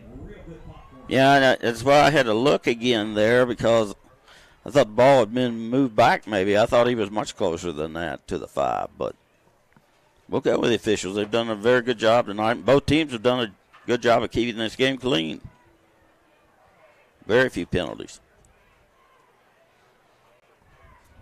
2nd and goal from the 7. 2 backs to the left of Locko, Harrell and Graves. Locko takes the snap, rolls out to his left, And he's still on his feet, tries to get it back up middle, still on his feet, and it's going to be hit all the way back to around the 15-yard line. Kind of a broken play. Yeah, number 51 made the initial the final tackle, Charlie DeSala, 6'1", 205 junior, who had 29 tackles coming in. I think Laco should have just thrown the ball away, but I'm not sure he had anybody downfield because I think it was a designed run, and so he does lose 8 yards. He's got 8 carries for 111 yards in the game, but he's had 3 losses in the last 4 carries. The one carry in between those was a 12-yard gain, and he's lost 12 yards on the other 3 carries. So break even since he got 111 yards on just the first 4. There was a timeout called, but the official didn't really signal who called the timeout. And the scoreboard still says, okay, Huntington, they made the switch. Huntington did burn the timeout, so 1 apiece for each of these 2 teams. 3rd and goal from the 15. Out of the timeout, Laco's in the shotgun. Harrell comes in motion across the formation as Laco takes the snap. He looks into the end zone. Pass is caught as Waynick come back to the football and has it jarred loose and incomplete. Good defense. Zalaski was there on Waynick, who had it initially, tried to turn up field, had it stripped away. It's 4th and goal. Mari Felder thought he was hell in the middle of the field, and he was waving his arms trying to get somebody's attention, but didn't sell anybody on it. Johnny Aya's back on to the field with 30 seconds left in the half as Scout Arthur lines this kick up from the 22-yard line. So a 32-yarder here for Johnny Aya. Would be a second field goal of the quarter. Ball is on the way, and Johnny Aya is perfect on the night as the 32-yard field goal is straight through. All 6 points of the quarter for the Highlanders are accredited to Johnny Aya, 32 yards. Well, that's a good job of getting after the short punt and getting a nice cash in on that. They had 2 or 3 big plays in that drive, especially the passes caught by Zaza for 19 yards and then by Scout Arthur for 20 yards, but just got into a little trouble down there deep and had a pass broke up, lost 8 yards on a carry, but thank goodness Johnny Aya has been sharp today. Told you about how awful it was for him practicing yesterday. I think he's like taking it out on the goalpost now. No win tonight, so he has been very good. Yep, taking full advantage of it. 7th field goal made this season in 9 tries. Wheeling Park, on the other hand, able to force that field goal. We mentioned it right prior to a couple of those final plays of Huntington's drive. If Park can hold this Highlander offense to a field goal, stay only 3 possessions back, get the football to start the second half. Patriots still in this football game as Ii with a line drive kick that's fielded at the 15-yard line by Will James. He's up past the far sideline, up past the 25, 35, 40, and is knocked out near the 41-yard line. Good return from James of about 25 yards or more. And a really good tackle over there by 81, Miles Metters. He got a shoulder on him and kind of rode James out of bounds, but had he not made that stop, he might have gone the distance. Officials will mark it at the 42, so 27 yards on the return. And Park possibly thinking a couple of plays here before the half, try to get something going here. Maybe they got one timeout, 17 seconds, but they can throw the ball to the sidelines and preserve some time. They got a player coming on late now. Yep, there's only 10 guys on the field. Zaleski. Clock still only down to 7 on the play clock. Phillips out of the shotgun, rolls out to his right, and will throw it right to Noah Waynick. Waynick's got the pick down inside the 35, still on his feet as he escapes a shoestring tackle and is going to be thrown down. Not what you wanted to happen if you're Wheeling Park. That's the 3rd interception from Phillips tonight, 2nd by Noah Waynick. Wow. And there's 5 seconds left for the Highlanders. Did burn about 12 seconds on that play. We'll see if Johnny Ii comes out or if Coach Billy Sills and the offense want to throw one to the end zone. Ball's at the 33. That's the thing you would like to see, maybe Waynick work his way over and go out of bounds. But, I mean, hey, he's already returned one for kickoff. You know, I'm not going to say, hey, you should turn that one over too. they are going to at least run one play here. Yep, the offense is on the field. The Highlanders do have a timeout. Just 5 seconds, though, so this play would have to be relatively quick to get a second play off, and the whistles blow, and Coach Doherty wants a timeout. Park will burn its final timeout. Can't take it to the locker room with you. So the Patriots have utilized all 3 timeouts given in the first half. Well, I'd want to make sure that, he might have been thinking that Huntington was going to come out and try the long field goal, and it would be a very long one. I mean, from the 33, at best, it'd be 50.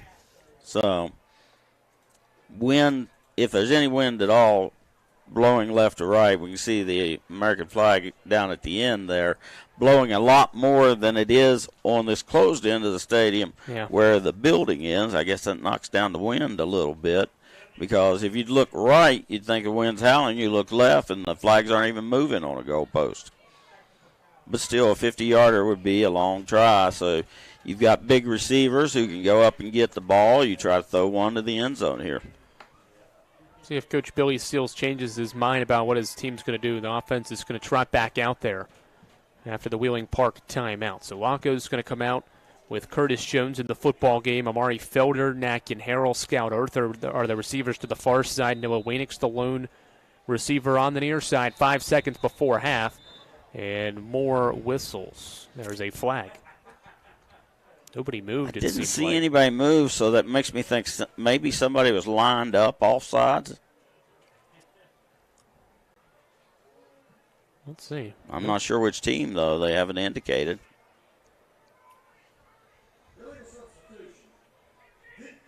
Well, too many guys on the field for Park. Yeah, 51 goes running out. And that'll cost them 5. 12 guys were lined up for Park.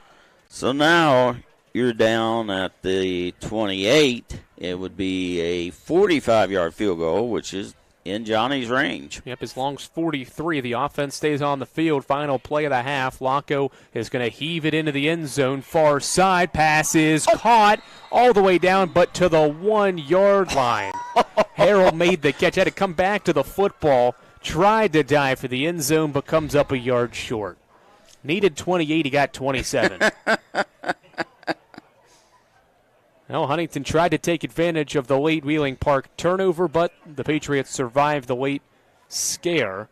Huntington's offense is still on the field. Maybe. Well, I don't think there could have been any time left. Yeah, it was a long developing play. He dropped back. Yep, the half's over. I'm sure he yelled timeout as soon as he hit the ground. Yep. I just don't think there was any time left. First half is in the books. Huntington's up 27-7 after a good first quarter. We'll take a break, come back and recap the first half and look around the state on what is the first round of the high school.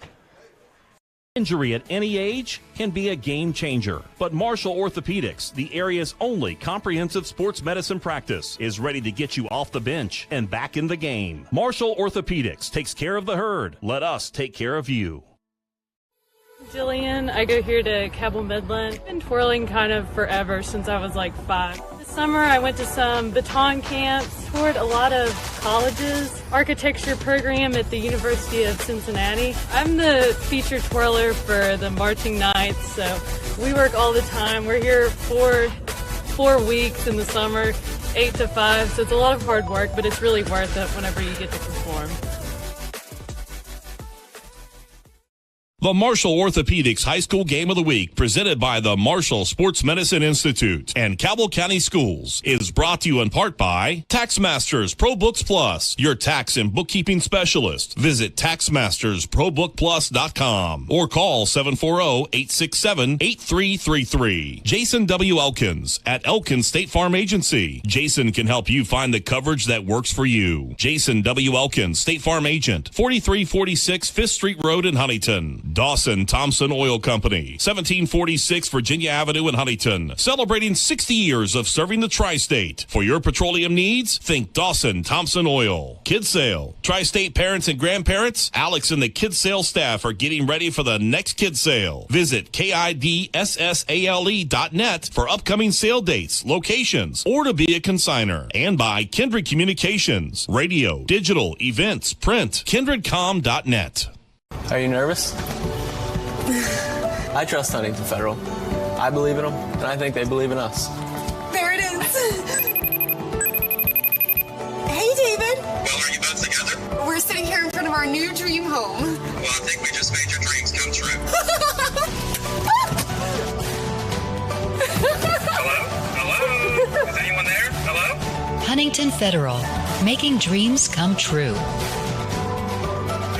Oh boy, Martinsburg 50, Park South nothing. Yikes. Park South, did you really want to make the playoffs? Such as Benjamin Yeah, Moore Paint, Big Green Egg, That's pretty awful. University all over Woodrow, no shocker there. Capital all over South Charleston, not really a shocker there. Hurricane Jefferson Saturday. George Washington beating Greenbrier East. That's closer than I thought it'd be. I'd rather see George Washington, I think, if you're Huntington. You already beat him once.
Injury at any age can be a game changer, but Marshall Orthopedics, the area's only comprehensive sports medicine practice, is ready to get you off the bench and back in the game. Marshall Orthopedics takes care of the herd. Let us take care of you. Jillian, I go here to Cabell Midland. I've been twirling kind of forever since I was like 5. This summer I went to some baton camps, toured a lot of colleges, architecture program at the University of Cincinnati. I'm the featured twirler for the marching knights, so we work all the time. We're here 4 weeks in the summer, 8 to 5, so it's a lot of hard work, but it's really worth it whenever you get to perform.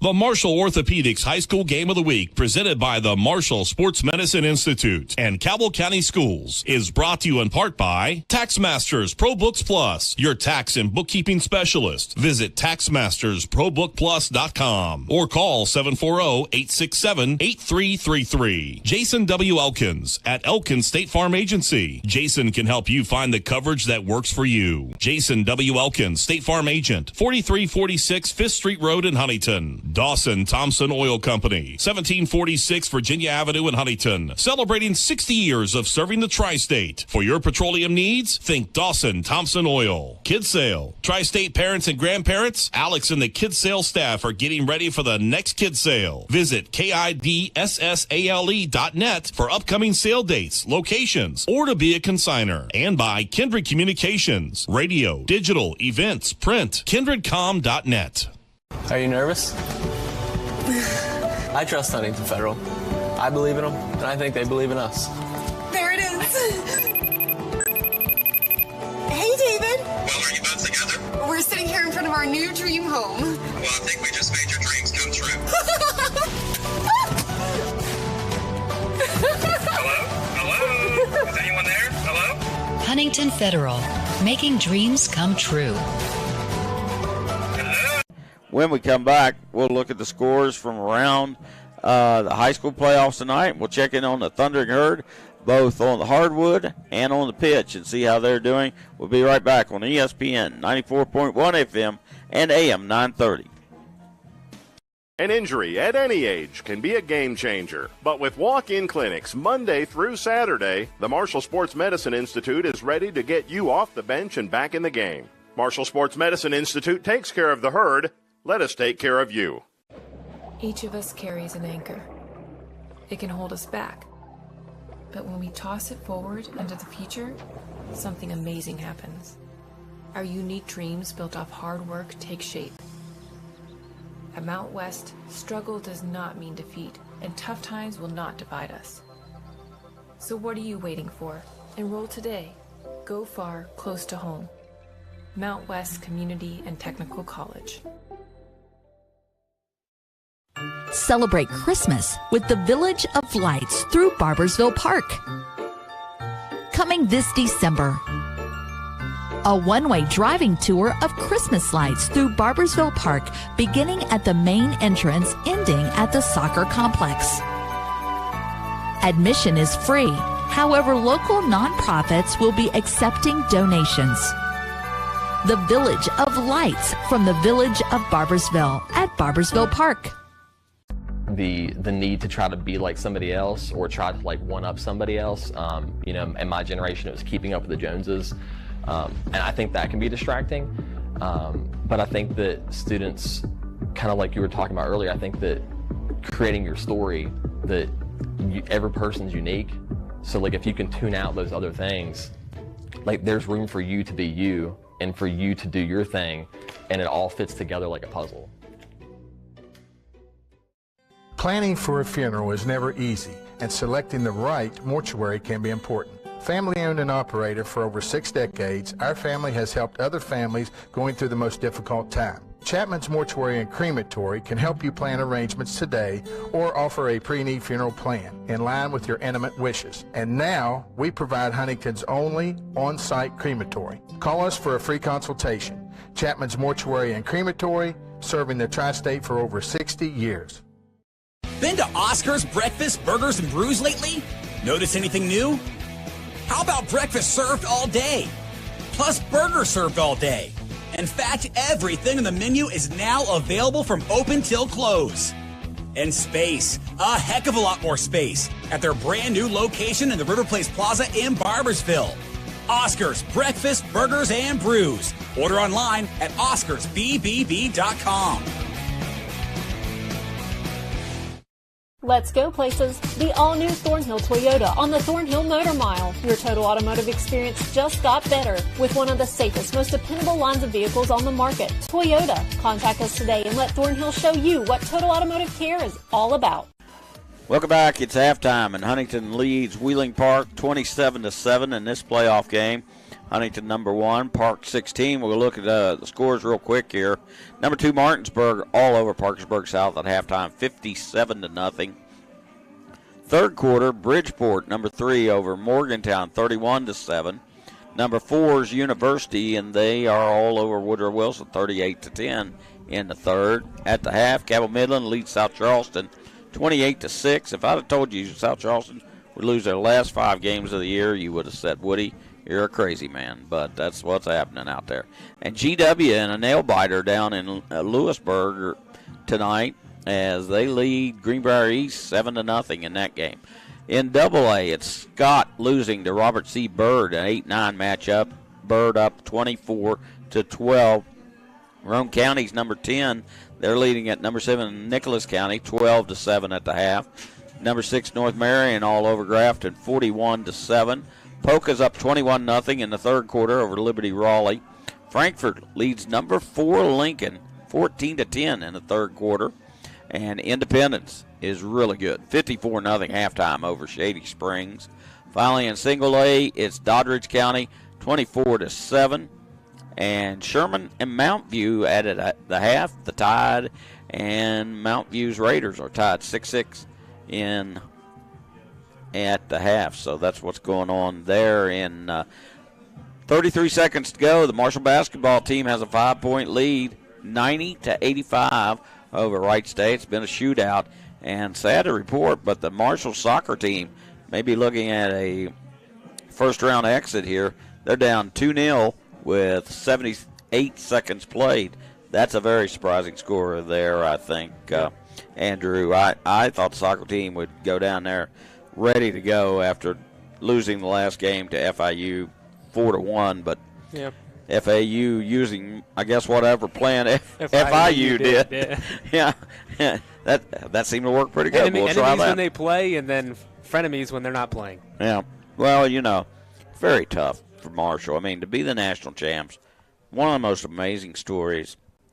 I mean, I've been with the Herd now, over 45 years, more or less.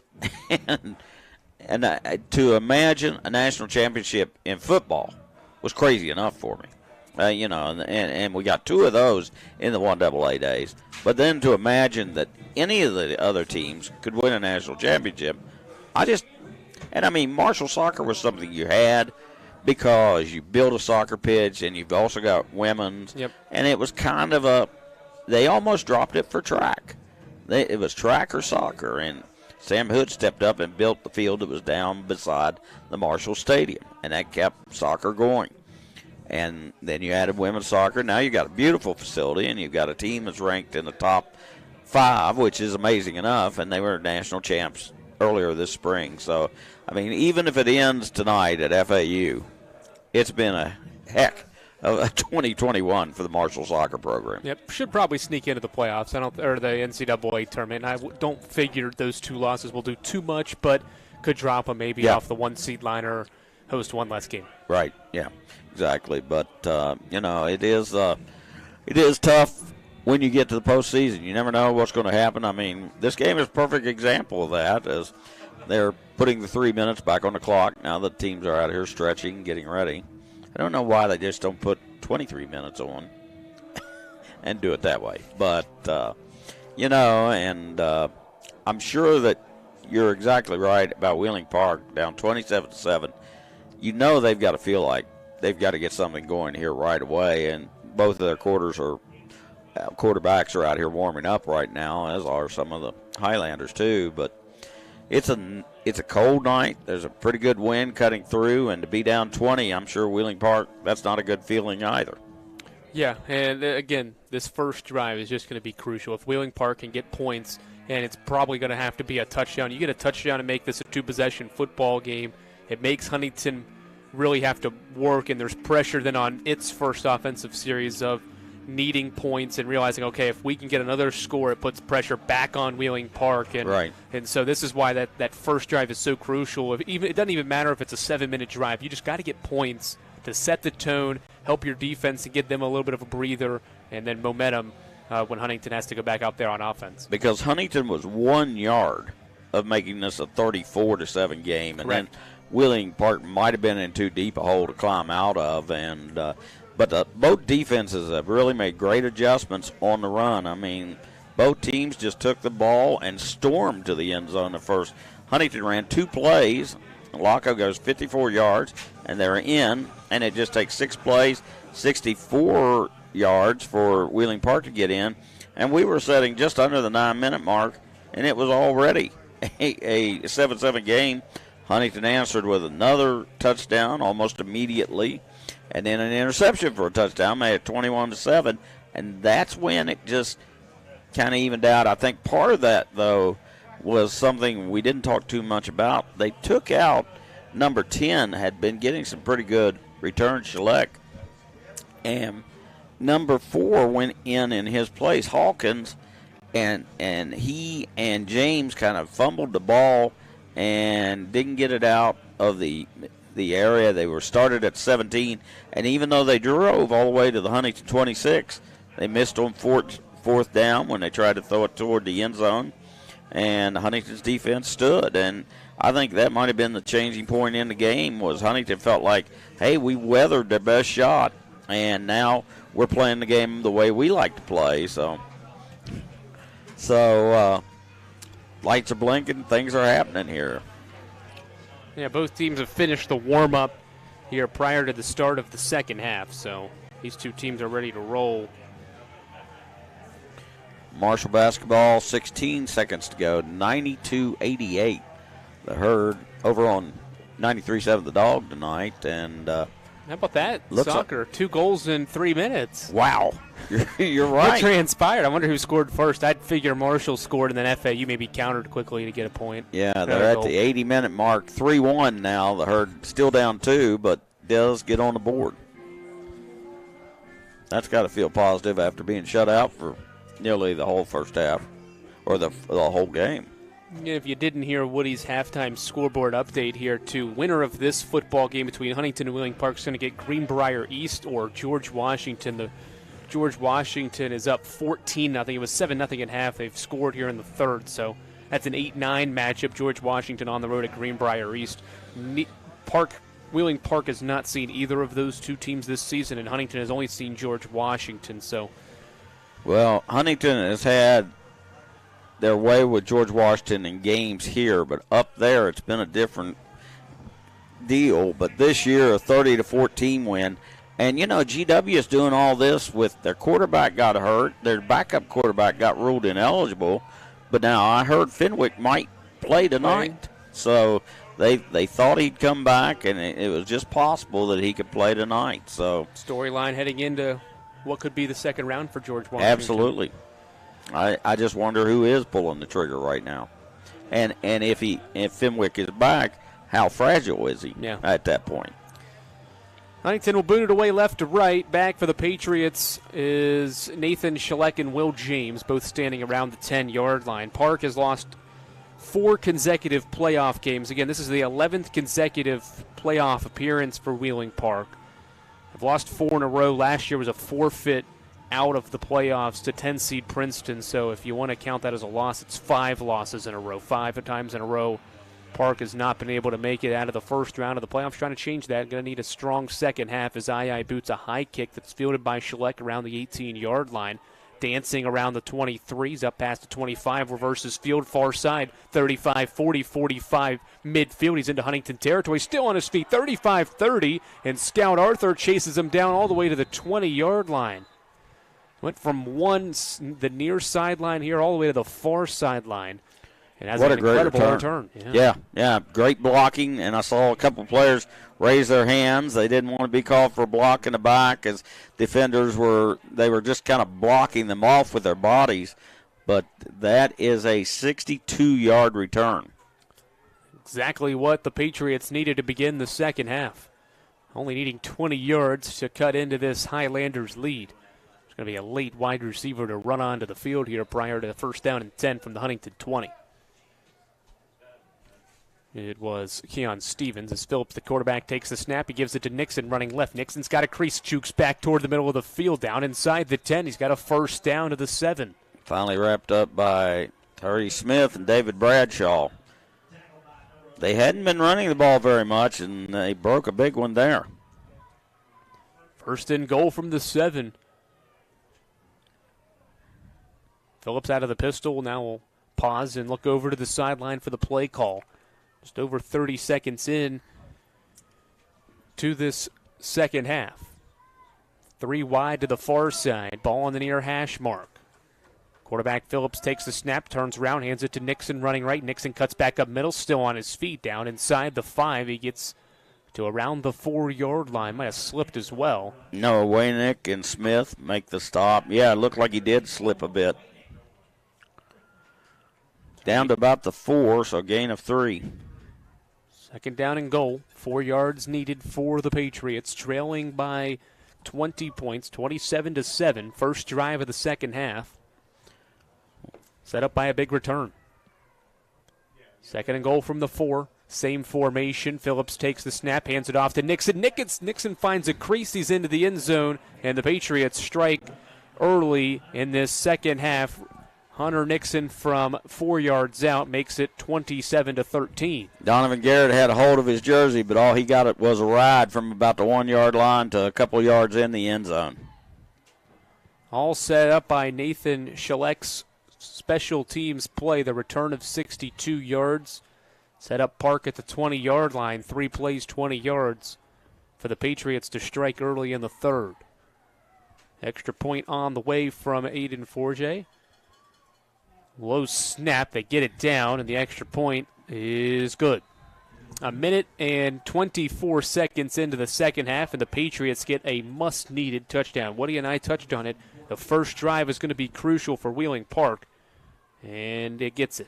Yeah, and it helps. 3 plays, 20 yards, and doesn't take but a minute 10 to get in the end zone. So the excellent, though, return was really the key there.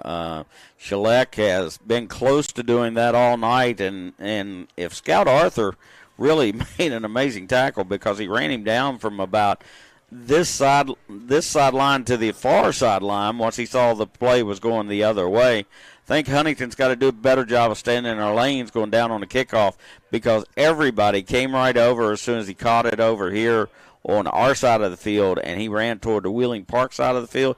There was nobody over there in green. 2 touchdowns in the football game for Hunter Nixon, up to 7 this season, had 5 in the regular season. And Park will boot it away right to left. Back is Amari Felder and Zaza Jackson, both standing around the 15-yard line. It's either been a squib or a pop kick, and he squibs it down the middle this time. Yep, Felder fields it from around the 20-yard line. In between the hash marks, Felder 45. He's into Wheeling Park territory, dragging defenders all the way down inside the 45, near the 42. My Good return. And Huntington just gets a punch and punches right back. Unbelievable the way this game is going. He gets down to the Wheeling Park 42-yard line. Really good effort by Felder on the return to field it off the squib kick. 37. In stride. Yeah, 37-yard return. And he's a little shaken up as he'll wobble over to the near sideline here and take his helmet off, catch his breath. First down and 10 from the Park, 42. Empty backfield for Laco, 2 wide to each side, and H-backs in the football game. As Laco takes a snap, a pitch to the near side. Harrell outside the right tackle, slips past one defender, is tackled down past the 35-yard line near the first down marker. Schleck makes the tackle after Zaleski just swung and missed. I mean, he Harold gave him a little bit of a push on the helmet, but a really nice pickup for a first down. He needed about 10 yards. He got 11, or maybe just 10 in general. Yeah. So first down and 10 from the 32. Approaching the 10-minute mark of this third quarter, 27-14 Highlanders. Trips go to the far side for Lonko with the ball on the near hash mark as he takes the snap.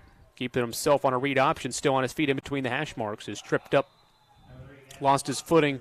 Did Lonko around the 27-yard line after he got 5 yards, 2nd and 5. Braden Huff, 73, makes the tackle that time, and he might have saved a touchdown. If he doesn't cut him and the safeties were pulled over, he might have gone right through the middle for another long touchdown. Highlander. I'm sorry. Right now, 9 carries, 116 yards for Lonko. Highlanders trying to respond after Wheeling Park's opening drive touchdown in the second half as Lonko gives it to Jones, lowers his shoulder down to about the 25-yard line. Might have got to the 24. It's going to bring up third down and a few yards to gain. They'll spot it right at the 25, so 2 yards, and it'll bring up 3rd and 3. He's the other outside linebacker on the short side over here on the Sam side of the field. 3rd and 3, Lonko comes out in the shotgun. 2 wide to the far side, 1 to the near. Arthur, the lone receiver, to the near side. As Jones goes in motion, Lonko keeps it himself. Got past 2 defenders. Is going to be stood up and pushed back. His forward progress gets him to the 23, but he needed the 22 for the first.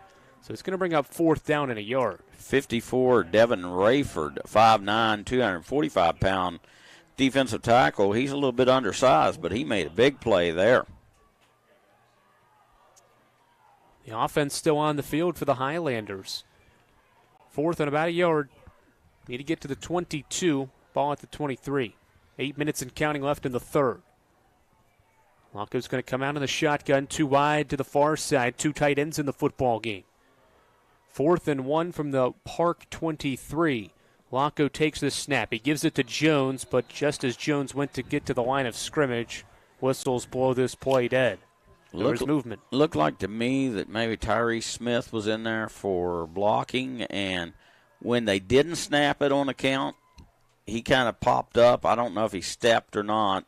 Might have been somebody else, but it's a 5-yard penalty against the Highlanders, making it a little tougher.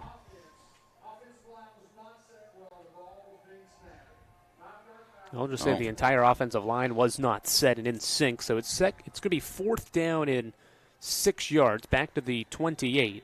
Need to get to the 22. Jackson back into the football game, as well as Scout Arthur, so could be a pass play for the Highlanders on 4th down.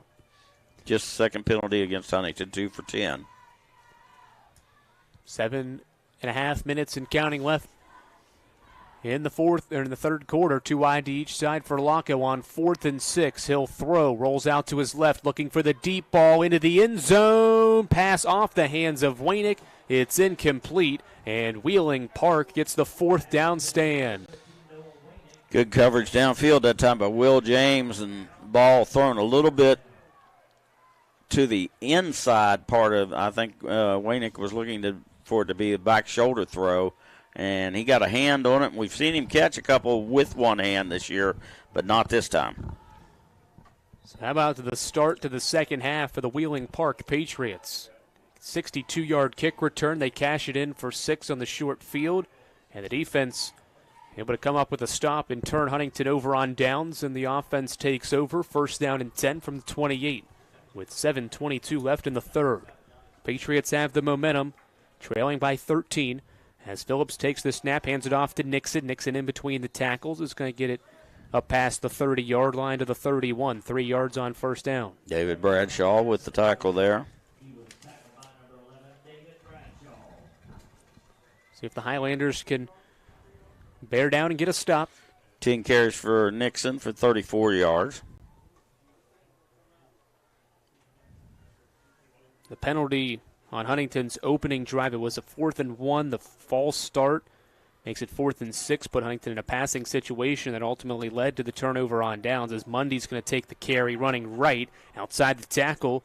It's Mundy near the 1st down marker.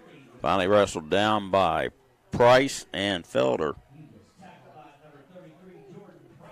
Brandon Mundy gets it to the outside. They'll spot the football just short of the first down. Needs about a half a yard. It's 3rd and inches. The outside runs have worked well for the Patriots. 3rd and inches from the 37.5-yard line.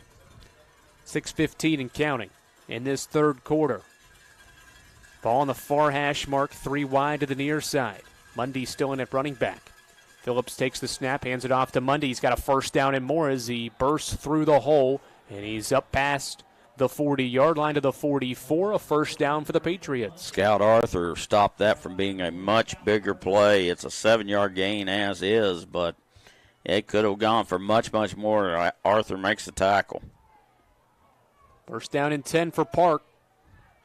Trailing by 2 scores, 27-14 with the football. Approaching Huntington territory. Same formation. Still 20 on the play clock as Wheeling Park went to go snap the football. Audible and look over to the sideline prior to this first down play. Phillips out of the pistol. Still with Mundy in the football game. He's the running back. And he'll get the carry. And he's stuffed in the backfield for a loss. There was a brick wall of green jerseys right near the line of scrimmage to drop Mundy for a loss. Josh Pauley was the first one there. Then he was wrapped up by Curtis Jones and Tyrese Smith. 5:15 and counting. Huntington gets Wheeling Park behind the chains for the first time this drive. A yard loss for Mundy at 2nd and 11. A lot more Mundy so far to start this second half. Well, and a lot Nixon less had passing for Wheeling Park. Yeah, they've decided to pound Huntington, see how that goes. Here comes the pass back. Yep, it's a throwback to the running back Mundy on the far side, and a nice open field tackle made by Scout Arthur. Able to blow up the play and drop Mundy for a loss. It's 3rd down. You know, that was number 15 on that carry. The tight end. They almost never throw the tight end. We actually don't have him on our flip card, so I'm not sure who it is. No 15. Looked like Mundy. I saw the 1 and then the other number. Presumed it was the running back out of the backfield on the throwback. Yeah, he's on the far side there. He's a tight end, but no gain. Not quite sure who. 3rd and 10. Phillips is going to roll out to his left on 3rd down. He's under pressure. No one's open, and he just falls to the turf back to the 40-yard line. Great coverage downfield by the Highlanders. It's a coverage sack for 4th down. Yeah, he loses 4 yards, and guess we'll give that to Donovan Garrett, who's had a tough night going against number 59, I believe it is, all night. Zach Parsons, 6'2", 270. He's kept Garrett from really being a factor in this game, and now the quarterback's going to come in and punt, so, of course, you got to watch for the fake. Yep, keep that in mind. It is 4th down and 14. 3:30 and counting. Good response by the Highlander defense. As Phillips will punt. Let's see. He's still got it. He's going to throw it. It's a fake, and it's not going to work. Huntington was ready for it right on cue, Woody. The defense was out there. And it was not full. The pass was low. It was near midfield. They would have needed 5 more yards if the pass would have been caught. Felder was all over it. It's a turnover on downs. Huntington gets it at the 40. That's something else that Huntington worked on a lot yesterday. They even have it drawn up. If you go to the coaches board inside their office right now, I looked at that play today when I got here, and I went, boy, that must be something we're going to expect if they're going to do that. And sure enough, Huntington was ready. Great job of being prepared by this staff. Huntington takes over at the Patriots 40, 3:21 left in the 3rd. Locko out of the shotgun will keep it himself on a read option, and not much room to work with. He was hit in the backfield, but is able to work it back across the line of scrimmage. May have been able to get a yard. 44 comes in and makes the tackle on that play. He's Jacob Stewart, defensive end, who's 6', 220, 46 tackles on the season. 2nd down and 9, got a yard. We hadn't called Stewart's name all night, so those defensive ends are finally making some plays. Yep. Wheeling Park has improved defensively ever since really those first couple of runs from Blanco. Yes. The 54-yard touchdown, I think another 40-yarder, maybe a 20-yarder mixed in early in the game as well. Too wide to each side for the quarterback, Locko. He'll throw on 2nd and 9. Looking over the middle for the deep ball. Zaza Jackson makes the catch. Is he in the end zone? No, they'll spot him at the 1. Locko to Jackson, 38 yards down to the 1. Wow, what a pitch and catch for 38 big ones. Tell you what, Zaza Jackson, week by week, continues to improve. Oh, yeah. As a football player. He's made several big plays, a one-handed interception defensively earlier in the football game, comes up with a big catch to set up the Highlanders at the 1. A true freshman. That's the amazing part. He's going to get so much better. 2 minutes left in the third. Locko in the shotgun. Graves is to his left. As the junior quarterback keeps it himself, running left. He's going to walk in for 6. Touchdown, Huntington. Huntington lined up. Tyree Smith even pointed at one of the linebackers. They were sure it was coming right. Great read by Locko to take it and think that he could beat Nixon or any of the other players to the outside. He did that and gets the touchdown. Locko scores his 16th rushing touchdown, 33rd total this season. Good snap. Good hold. The extra point is good for my eye. 34-14 with 1:57 left in the third. We'll take a break. You're listening to Huntington High School football here in the first round of the playoffs, up 20 on ESPN 94.1 FM and AM 930. Kenny Queen.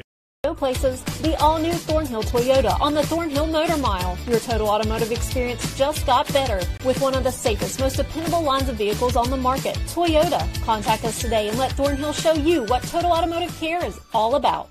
Reggie Bush used to eat breakfast somewhere else, but then he tried Wendy's breakfast. Hey! Are those fresh eggs for me? He's become a really big fan of Wendy's breakfast. It's always bacon season over here. Tyler, please sign this for me.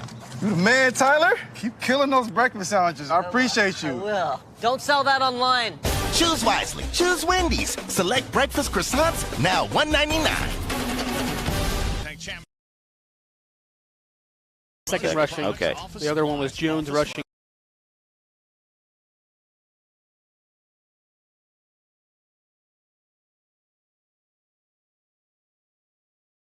Huntington Highlanders football on ESPN. Is that an onside kick? No, fair catch. No, I think it was a fair catch by... Ewing Park calls for a fair catch right around the 30-yard line. Looked like maybe Ian Richards. Yeah, or Braden Lucas, maybe. I couldn't see the number real well. Yeah. Might have been 7. The pop-up kick, and he does the smart thing. He fair catches it. That really works sometimes, but, we see Huntington. They put players who are ready to take it and run with it. They don't really believe in the pop-up not going for any yards. Each team with a touchdown here in the third. Locko with a 1-yard run caps a 3-play, 41-yard drive that takes up just 36 seconds. Park has it, 1st and 10 from the 26. It's a wide receiver pass as he'll throw a deep one, and it's picked off. Scout Arthur intercepts the pass from the wide receiver. That was Michael Davis who reared back and fired one, and it got picked off. Arthur's got his 3rd pick of the season, and Huntington with the 4th interception as a defense tonight. Trickery fails for Park. Yeah. Well, they're pulling out it makes you think that maybe they don't feel very good about getting back in this one without a trick play or two. So Huntington with a long scoring drive here could definitely put this game on ice. The Highlanders defense now has 22 interceptions this season, 4 in the football game. That is an incredible number. It's a lot. It's probably a school record. I would think so, yeah. I'd hope it is. Locko was going to throw under pressure, wanted somebody downfield. He'll tuck it and run down inside the 40, 35, 30. One man to beat. He gets past that man, and Locko's going to score. 55 yards. Second time he'll score from 50-plus yards out with his legs. And the Highlanders piling it on here late in the third. It's 40-14. Well, his first touchdown was 54. His second touchdown was 1, so he combined those and went 55 for this one. And what a great block. Deedrick Graves out on the outside. He helped pick up the only guy that was really close, and then it was just a matter of getting around number 5, Will James, which he did easily. Johnny Yaya remains perfect tonight as he boots home the extra point. One play, 55 yards, and another touchdown. We'll take another break. 41-14 Highlanders here in the third. You're listening to Huntington Football on ESPN 94.1 FM and AM 930. An injury at any age can be a game changer. But with walk-in clinics Monday through Saturday, the Marshall Sports Medicine Institute is ready to get you off the bench and back in the game. Marshall Sports Medicine Institute takes care of the herd. Let us take care of you. Each of us carries an anchor. It can hold us back. But when we toss it forward into the future, something amazing happens. Our unique dreams built off hard work take shape. At Mount West, struggle does not mean defeat, and tough times will not divide us. So what are you waiting for? Enroll today. Go far, close to home. Mount West Community and Technical College. An injury at any age can be a game changer, but Marshall Orthopedics, the area's only comprehensive sports medicine practice, is ready to get you off the bench and back in the game. Marshall Orthopedics takes care of the herd. Let us take care of you. Radio 94.1 Oh, fumbled it. Tien's got it. A fumbled kickoff return fielded by Nathan Schleck. He took a big one earlier. Ball got bounced around the 35, and Schleck eventually jumped on the football, and he is shaken up, I believe, right around the 35-yard line. Seems to be in some pain after going down. It was just a short return. Stops the clock with a minute and 29 seconds left in this third quarter. They're stretching him out. Might just be a cramp. Yeah, maybe so. Hope so, because he's been a big part of their success this season and this game. Already had one wide receiver banged up. Jerry Hawkins earlier in the football game went down twice in the first half. His return to the football game wasn't anything too big for him either, and it looks like Schleck's going to be okay too as he'll jog off the field. Just before the break, Huntington adds more points. Laco improvising for a 55-yard touchdown run. The other two touchdowns in this football game have been designed runs. That was a pass play that Laco eventually didn't have anybody open, rolled all the way out to his left, and went up the far sideline. That's the dangerous thing about playing dual-threat quarterbacks, especially the kind of Laco is when the play breaks down, he knows what to do. Yeah, and it was a great run. He knew it, just like on the touchdown, he knew he could make the corner. He had to beat the defensive end. Graves picks up the linebacker, and he runs past the safety.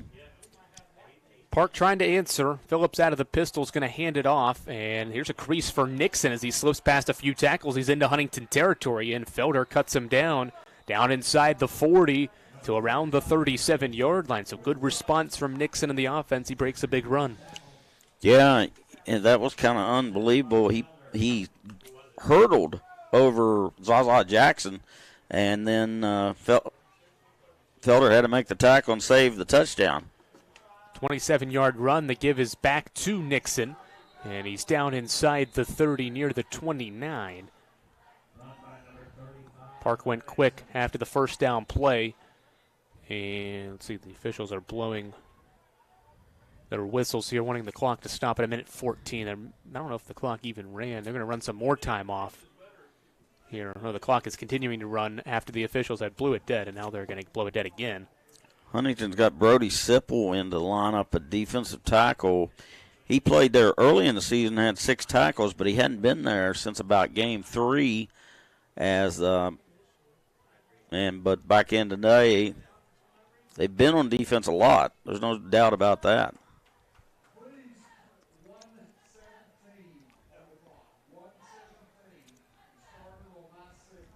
We're going to put 11 extra seconds back on the clock, a minute 17, and then we'll start the clock on the signal.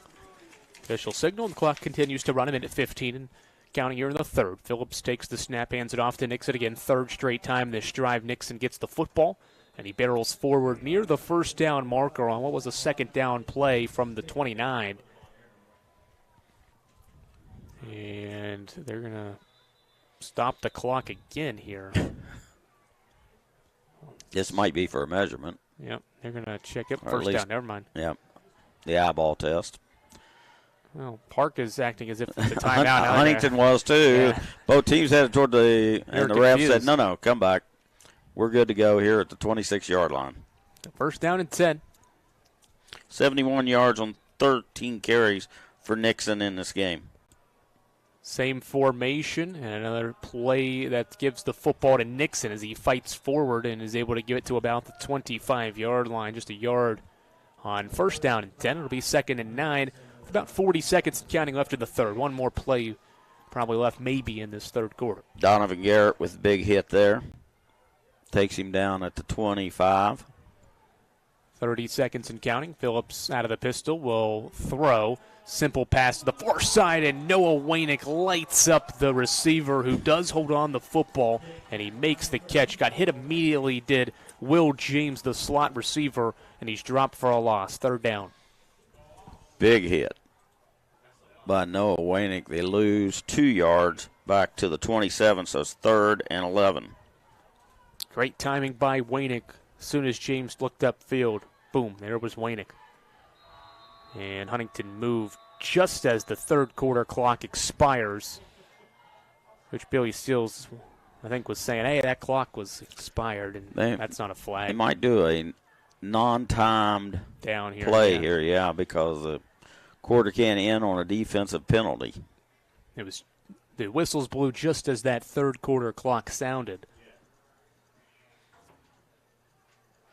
The officials discussed, and it is going to be encroachment on Huntington jumping. So instead of what would have been about a 3rd and 11, it's going to be 3rd and 6. And the official wants 1.2 exactly on the clock. Good observation from the official. 1.2 on the dot. I guess that's okay. Not certain what the difference was between 1 second and 1.2 will do on this play. Trips to the near side. Ball's on the far hash mark. Here's the final play of the third quarter. Phillips nearly threw a pick right through the hands of David Bradshaw. I'm not sure who he was throwing to. Yep, and there wasn't any pressure in the backfield. Nope. As soon as he took the snap, looked downfield, immediately fired it right to Bradshaw. And I'm not even sure they got the snap off before I heard the horn sound. Yeah. Third quarter comes to a close. Huntington outscores Park by a touchdown to go up 41-14 entering the fourth quarter. Stay with us. You're listening to Huntington High School football on ESPN 94.1 FM and AM 930. Hi, my name is Connor Pritchard, and this is my story. Sixth grade, teacher had asked me if I would be interested in doing the announcements. I ended up going to the office every day for about 2 weeks, taught me the ropes, showed me around. I know it's definitely helped with my improvisation skills, so if I need to get something on the fly or throw something into a conversation, I can integrate it a lot better. I really love doing the announcements here. It's one of my favorite things to do here at Milton Middle. It's always nice just to know that I can add a little bit of positivity. To share your story, visit capitalschools.com. Been to Oscar's Breakfast, Burgers, and Brews lately? Notice anything new? How about breakfast served all day? Plus burgers served all day. In fact, everything on the menu is now available from open till close. And space, a heck of a lot more space, at their brand new location in the River Place Plaza in Barboursville. Oscar's Breakfast, Burgers, and Brews. Order online at oscarsbbb.com. Paul Swan, weekdays at 5. Huntington Highlanders football now on ESPN 94.1 FM and AM 930. Fourth down to start the quarter. It's a throwback pass to the tight end who slips past one tackle, is going to be brought down shy of the first down marker. It's number 15, and we don't have his name on our roster. And he's also shaken up. Well, might be helped up. Tyree Smith going to help him up. Jordan Price made a big stop there to stop him short of the first down. Reached the 18, but not quite enough. Nope, needed the maybe 16 to get the first down. He comes up a few yards short, and Huntington takes over 1st and 10 at the 22 with 11:53 left in this football game. This might be the worst starting position Huntington's had all day. Yep, it's had good field position most of the night. Yep. 2 wide to each side for Gavin Locko. As Jackson goes in motion behind Locko, and he'll give it to Deidrick Graves, who slips past one tackler, fighting for yards. He's up past the 20 and is brought down around the 21-yard line. First time I think Graves has touched the football tonight. Goes for 3 yards. Freshman, 22 carries, 199 yards. That's 9 yards per carry. 2 touchdowns. He's also caught a couple passes for 7 yards and another touchdown. He's going to be a good one, too. Right now, as a freshman, he's 6'1", 210. Can't wait till they get him in the weight room. Empty backfield for Locko on 2nd down and 7 from the 21. Jackson comes in motion. They'll pitch it to him to the far side as he's got some room. Jackson up past the 25, 35, 40, and it'll be thrown out of bounds near midfield. Hunter Nixon saved a touchdown, and Nixon's also shaken up as he collided into the Park sideline. Seems to be okay, though. After laying there for a second, he'll run back out onto the field. He's a hard-nosed player. He's been getting after it all night. Running the football, linebacker for this team, saved a touchdown. Big-time play. I mean, Zaza Jackson is gone on most people. 27 yards as is. He's fast. Yes, he is. 89-yarder against South Charleston a couple of weeks back. Had one last week at Riverside. Locko out of the shotgun will throw on 1st and 10 from the 48. In the pocket, scanning the field. Doesn't see anybody open. Will tuck it and run. No, he's going to stay behind the line of scrimmage. Still improvising and throws an interception. Not what Locko wanted to have happen on that play. It's picked off by Park. It was Isaiah Zalaski. And is there a flag on the field? Huntington's, yeah, there is a flag right at midfield. Blending in with that H logo in gold, but it's against Huntington as Locko will trot off the field. Did a good job, kept the play alive, but just made a bad decision. Might well been an ineligible receiver downfield. Yes. Yep. Good call. That's too long for the lineman. You just can't. You can run around that much as a quarterback, but the linemen are thinking, oh, okay, he's running, so let's go block somebody. Seemed like after Locko had scanned the field, he stepped up. It looked like he was going to run. Instead, thought, oh, let me hold on. There might somebody be open downfield. Stepped back behind the line before he had crossed it and threw the interception. It's his 7th interception thrown this season. He was looking at Graves' way, but the ball never got there. So Park back out on the field. Will take over at the 49, and Phillips will throw on 1st down. He's got it. A man that's caught the tight end for Park down to the 34-yard line. Number 15. Again, we don't have his name, so the tight end makes the catch to the 34. It's a 17-yard pickup. Good tackle by Zaza Jackson on that play.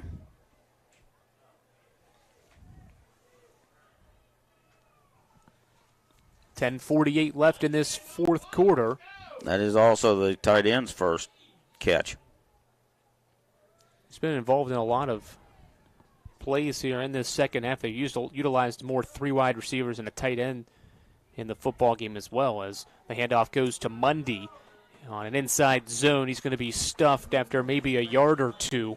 James Scott, with some help from his friend Tyree Smith, makes the stop. Maybe a yard on that play. Yep, it'll be 2nd down and 9. Need to get to about the 25-yard line. Ball's at about the 24. Need to get to the ball at the 33. Need to get to the 24.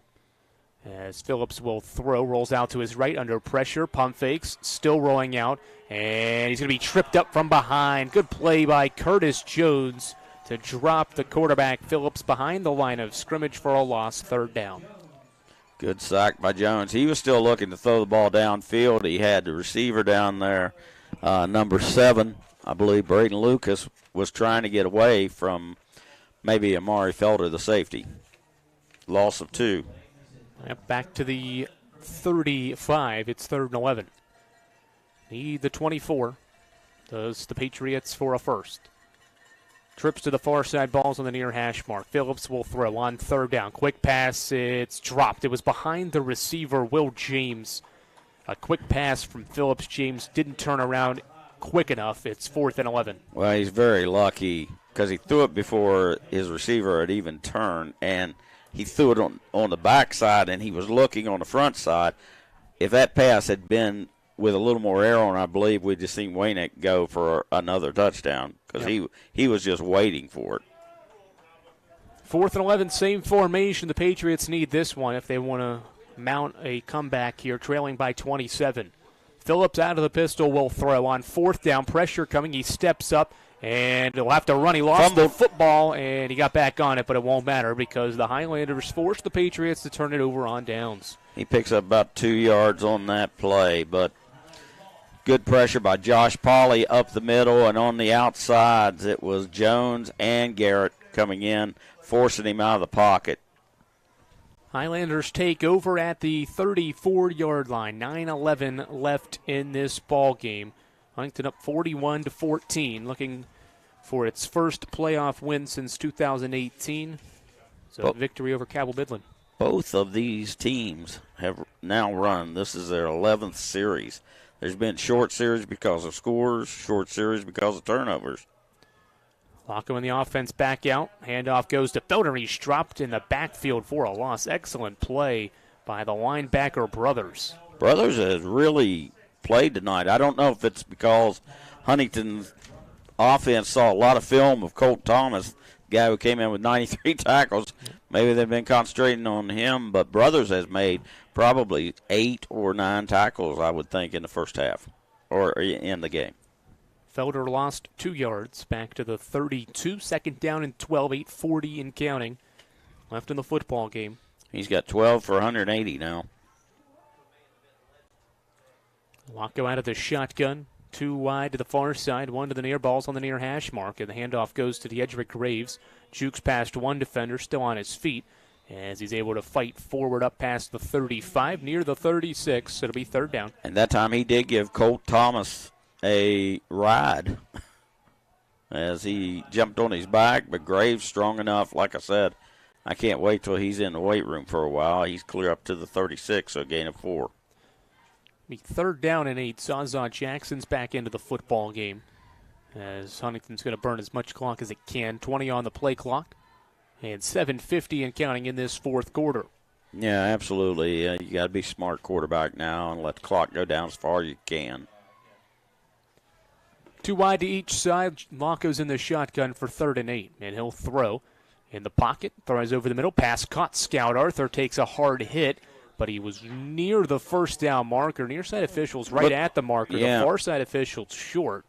See where they spot this. They're going to spot him short. I don't know if that's a good spot or not. Now, Billy Seals is going to be upset because the official on his side was the guy that said it was a 1st down. And it's going to be a 4th and a long yard. And Coach Billy Seals, let's see if does he burn a timeout? Yeah, he wants a timeout. He is not happy with the spot of that football because he knows that near side official. He was right. And they're going to call up the punt team here, and I think instead of giving Wheeling Park the ball at the 43 or 44, if you don't make it, then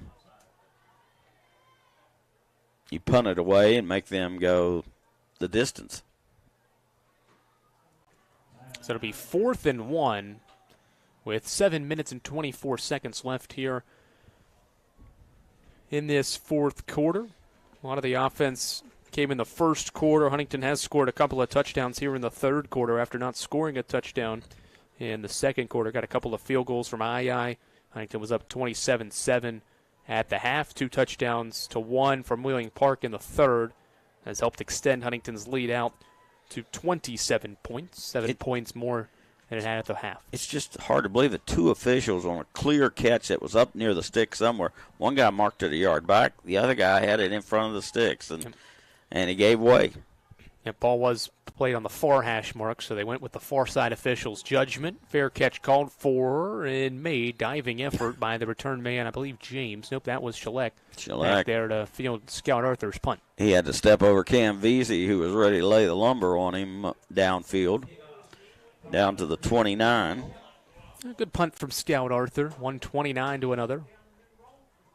Well, I guess that football was a little bit farther up, I think, maybe around the 44.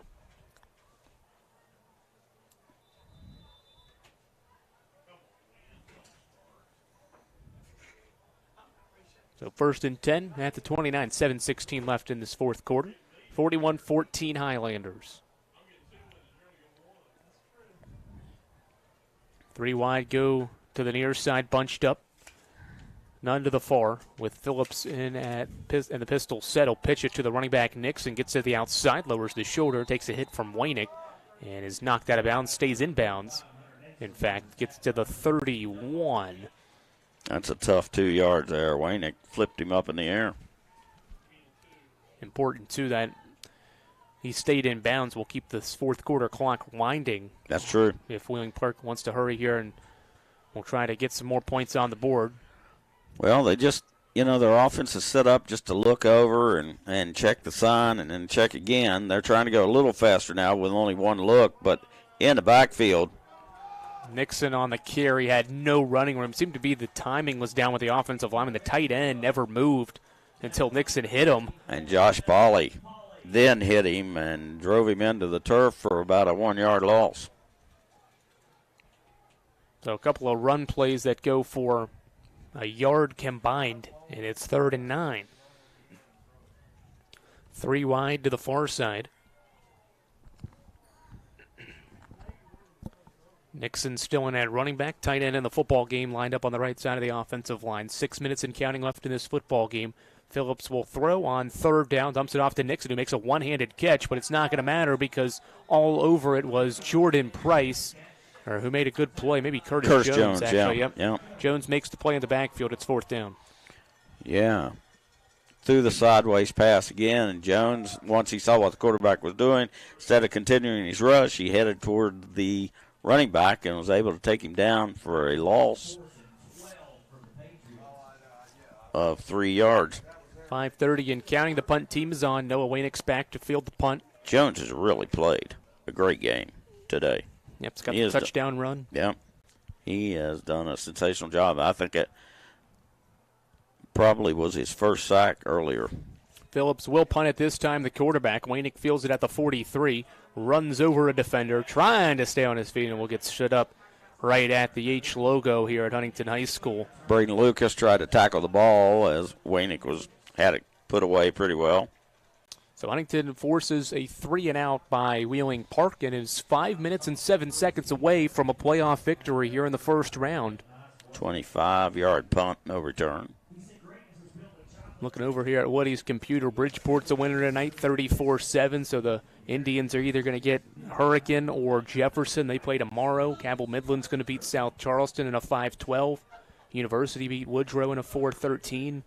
Spring Valley plays tomorrow. George Washington 21, Greenbrier East 7. So looks to be maybe Huntington and George Washington next week as Wainick on a screen pass makes the catch. He's down into Huntington or into Wheeling Park territory to the 47 on 1st down. So a 5-yard gain on that play. So George Washington, if they can hold on in that fourth quarter, would improve to 8-3. One of the 3 losses coming to Huntington, a 30-14 defeat back in September on the 17th. In a game that Huntington led 30-0. A couple of onside kicks helped that game become a little bit closer. 4.5 left in this one. Locko in an empty set will keep it himself. Quarterback draw, fights forward, still on his feet, and will get put down past the first down marker to the 41. Another first down for Huntington. Well, the officials are lined up together for this one, and it appears it is a first down. 4:15 and counting left on this fourth quarter clock. Huntington that much time away from a playoff victory, first since 2018. Had a victory over Cabell Midland, got bounced in the second round in that season. Locko, empty set, will throw it. Far side, pass caught. Natkin Harrell slips past one defender. He's got a first down and more down inside the 30 to the 25. Is wrestled down at the 22-yard line. Eric Brothers making another tackle. That is a fine-looking linebacker out there, and he's just a junior. Thomas and Howell, the other 2 are seniors, but Brothers will be back next year. 19 yards on first down. Huntington back in the red zone. Looking for maybe one more score here on the Patriots. 3:35 and counting. Trips to the near side. Ball's on the far hash mark. Scout Arthur, the lone receiver, to the far side. As Lonko takes the snap, fakes it to Graves. Will throw it back to Harrell near side, and Harrell dropped the pass. It's incomplete. Second down. It's a little screen pass for Harrell to get some room out on this near side. He looked upfield or downfield before he got the football. Yeah, taking a page out of the Wheeling Park handbook, throwing the ball more sideways than downfield right now. Trying to get it in the hands of their playmakers, though. Zaza Jackson, Waynick, Harrell, Curtis Jones.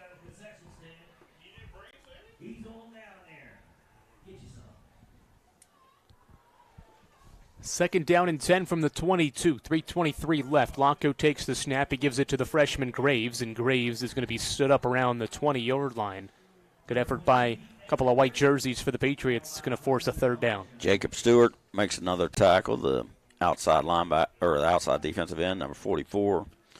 Looks like 54 is in some pain, but they're not sending a player in for him. He can hardly limp to the line. I think they need to get him out. So does 35, Nixon. He's like waving the sidelines going, yeah, look, he needs some help. It might be a cramp. I mean, he's going to tough it out. He's going to play. Third and 8. Don't like that much. 2:40 left. Clock continues to run. Here in this fourth quarter, Lonko out of the shotgun will throw on third down. Looking into the end zone. Pass was behind Knack and Harrell, and it's incomplete. Fourth down. Clock stops. 2 minutes and 31 seconds left with Huntington up 27. Harrell had a step or two on the receiver, but where the ball was thrown, he just could not get to it.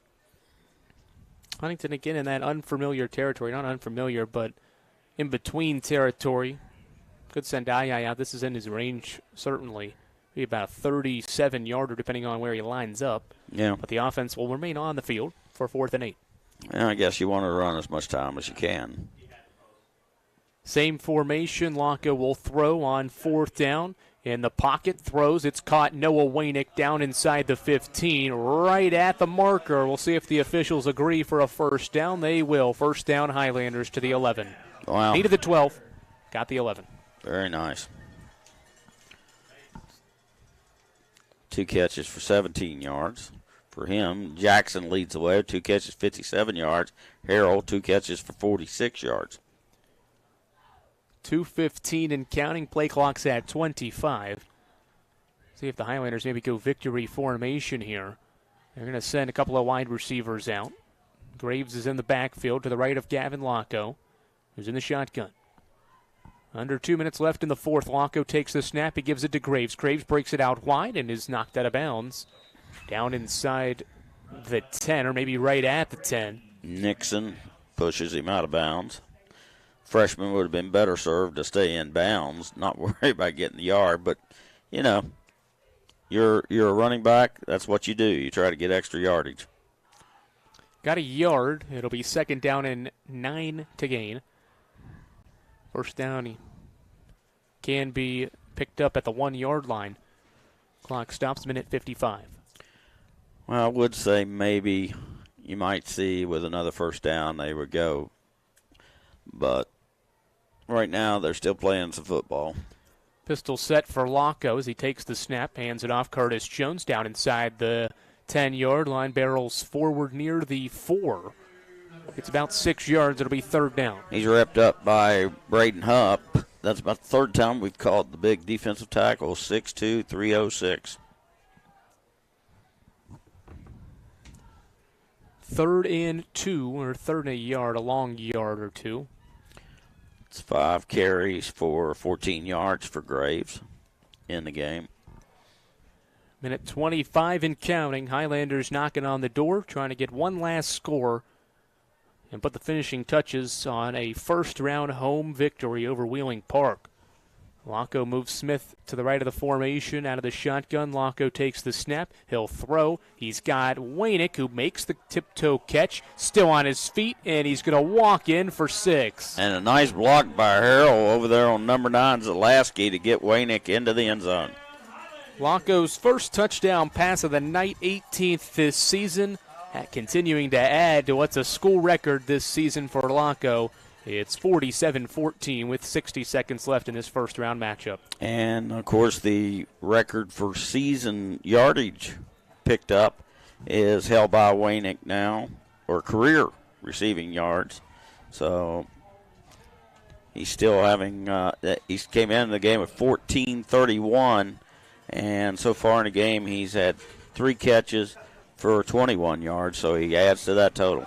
An injury at any age can be a game changer. But with walk-in clinics Monday through Saturday, the Marshall Sports Medicine Institute is ready to get you off the bench and back in the game. Marshall Sports Medicine Institute takes care of the herd.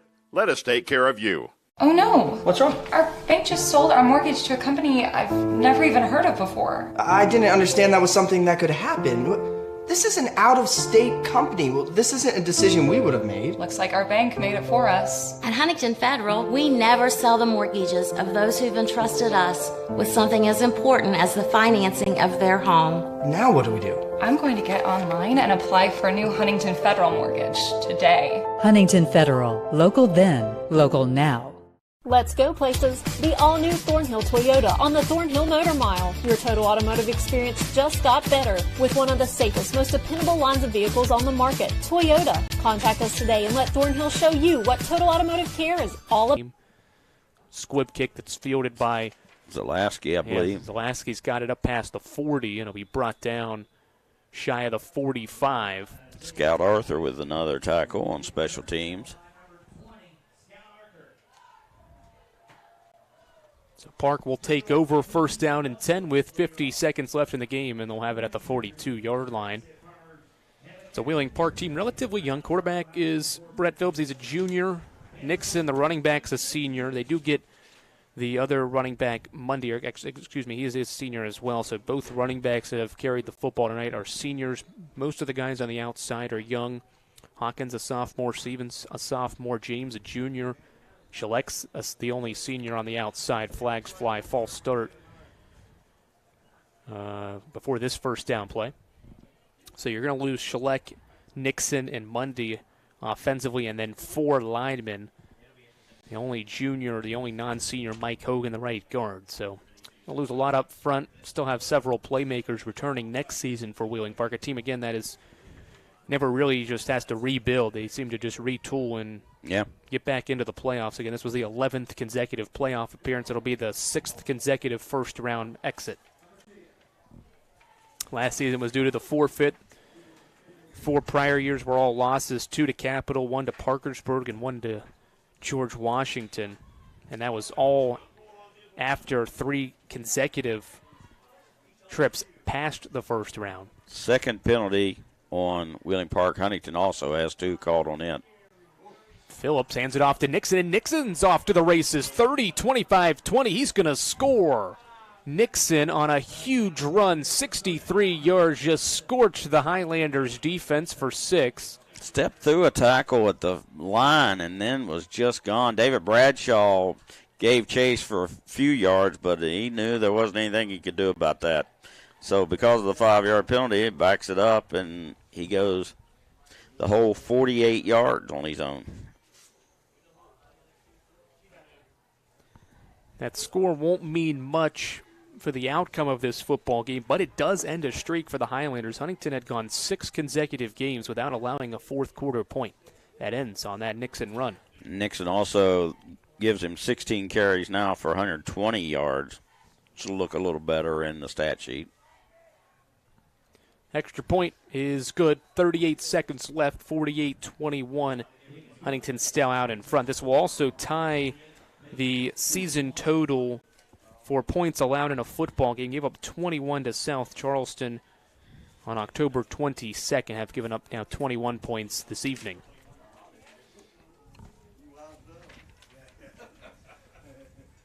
And this will also be the 4th game in 11 played for Huntington in which it's allowed multiple touchdowns. Other 3 regular season games were George Washington, Cabell Midland, and South Charleston. All good teams. 7 other, all those are good teams. In the other 7 games, this Huntington defense did not allow more than 1 touchdown at the most. So it's been a good Huntington defense.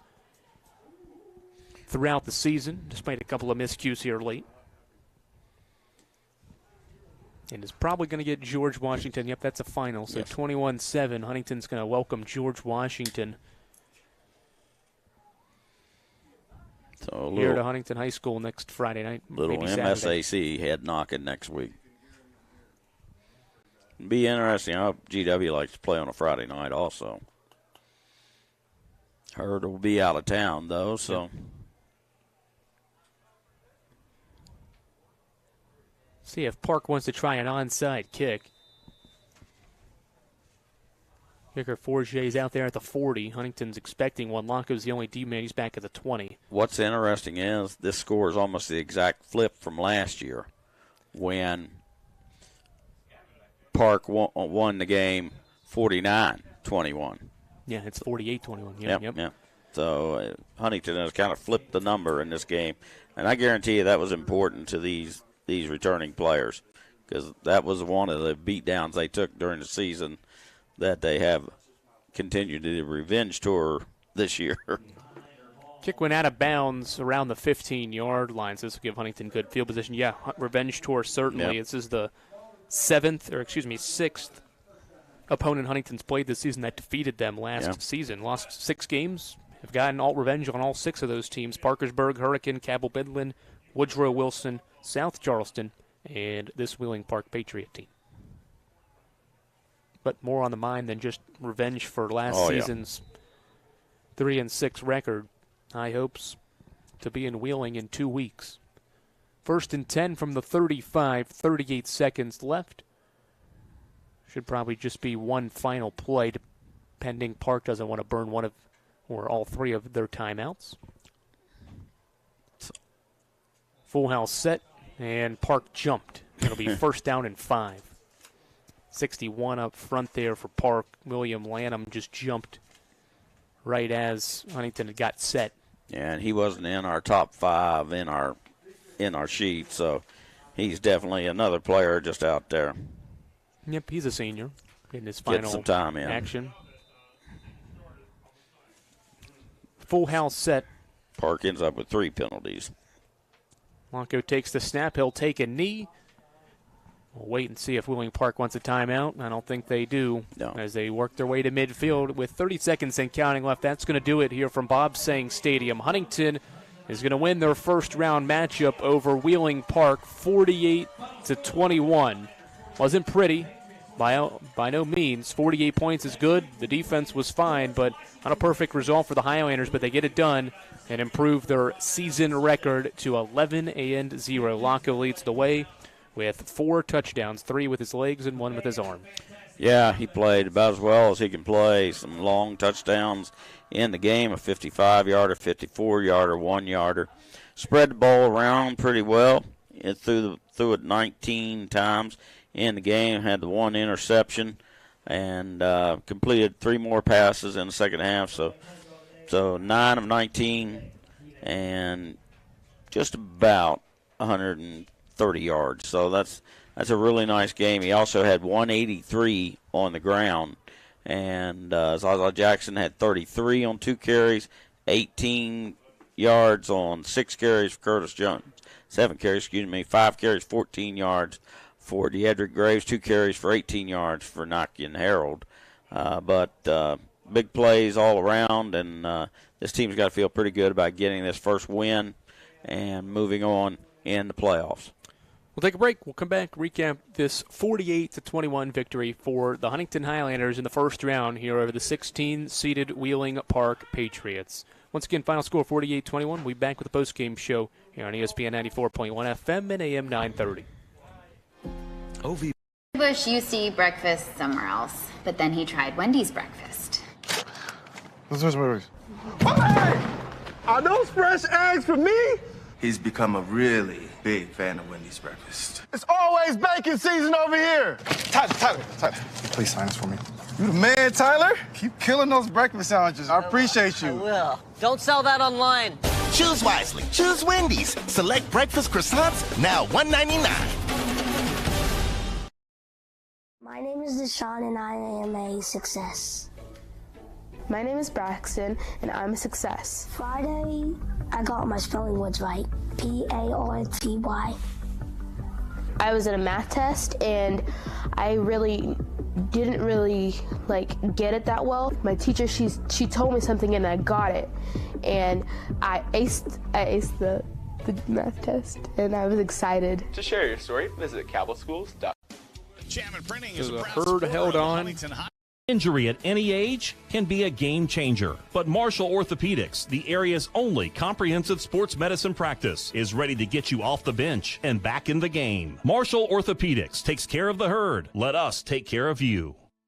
Thornhill is now your #1 destination for new and pre-owned Toyotas, plus our top-notch Toyota certified parts and service center. We're eager for this new opportunity to continue serving our local communities. Quality and support you can count on. The all-new Thornhill Toyota is 81% of the line. Out rebounded them by 6.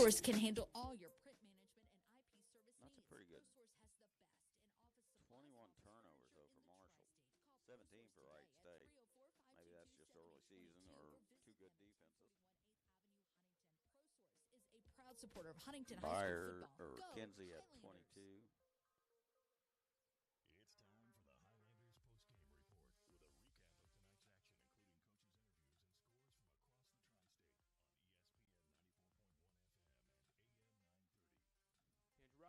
We're back here at Huntington High School, where the Highlanders win their first round matchup over Wheeling Park, 48-21. Last playoff win was 2018. Now it's 2021 over the Patriots here tonight. We'll start with how the game really began. It was a lot of scoring. 4 touchdowns in the first 5 minutes and 2 seconds. A 54-yard run on the second play of scrimmage for Gavin Lonko made it 7-0. Park on their first series responded well. 3-yard touchdown run from Hunter Nixon, one of 3 touchdowns he scored, made it 7-7. Curtis Jones, 1-yard run to answer that Park score, made it 14-7. Noah Wainick picked 6, 2 plays after that. Defensively for the Highlanders, he takes it to the house. It was one of 4 Highlander interceptions to bring the season total to 22. A couple of field goals from Johnny Yaya in the second quarter, one from 30 yards out, the other from 32, made it 27-7. That was the halftime lead for Huntington. Hunter Nixon began the second half for Park. It was set up by the big return from Nate Schleck, set up a Nixon 4-yard run, and just a minute and a half into the third quarter, it was 27-14. Felt like maybe Wheeling Park was in the football game there and going to make things interesting, but Huntington puts away Park really at the end of the third quarter. Gavin Lonko, 1-yard touchdown run, then an interception. Next play, Lonko 55-yard run, made it 41-14. Lonko would get another touchdown, this time throwing to Wainick. Simple 4-yard out pass to Noah Wainick, made it 48-14, and then another Hunter Nixon touchdown run, 63-yarder, made it 48-21. So obviously a lot of Lonko there and a lot of defense. Yeah, that's for sure. And the 4 interceptions are the big number for me. 2 by Wainick. He takes 1 back for a touchdown. Zaza Jackson gets 1. And then you ask Scout Arthur to go back after he's been playing the Sam linebacker. He goes over, and he takes over for Khalif Ty, who's banged up. And he comes up with an interception in the game. Had 2 or 3 special team tackles as well. Played really well there. They didn't lose anything. Jordan Price back at full speed. He played very well at his position. And I think both defenses, after they got punched in the mouth a couple of times there early, they kind of figured it out. But still, Huntington just too much for this Wheeling Park team. And, I don't know when folks around the state are going to believe they might be the best team in the state. But they sure continue to play like they think they are. Yep. And what's crazy, too, is we'll sit up here and maybe say that didn't look like a perfect performance because we've seen Huntington play better, and they still won by 27 points. So that's always a good thing. Yeah, it was never close after it was like 7-7. Yeah. So it was a really good win. GW apparently headed this way, 21-7 at Greenbrier East with the slight upset over the number 8 team. And Cabell Midland, they win 49-12. University beats Woodrow 52-10. Bridgeport beats Morgantown 34-7. Martinsburg, that game's still in the third quarter, and that was the score at halftime. So I don't know if that's been updated for a while there.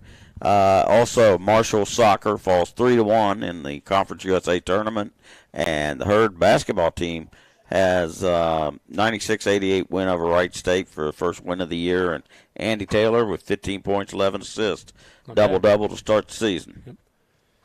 So we'll be back here either Friday, maybe Saturday. Hopefully we like Friday night football better. It'll be 7:30, so it'll be the normal time. So thanks to our producer Lenny back in the studios, keeping us on the air throughout. Woody, glad to be back with you again. Had to take a week off last week. Christian did a good job filling in, but we'll do it again next week. Yep, absolutely, and see if Huntington can't continue this role. They'll get GW for the second time. It's always hard to beat a team twice in one season, so we'll see what GW comes up with for this game. Yep, once again, final score 48 for Huntington, 21 for Wheeling Park, and you listen to it right here on ESPN 94.1 FM and AM 930. We'll see you next week. You've been listening to Huntington Highlanders. Thanks, Lenny. Football.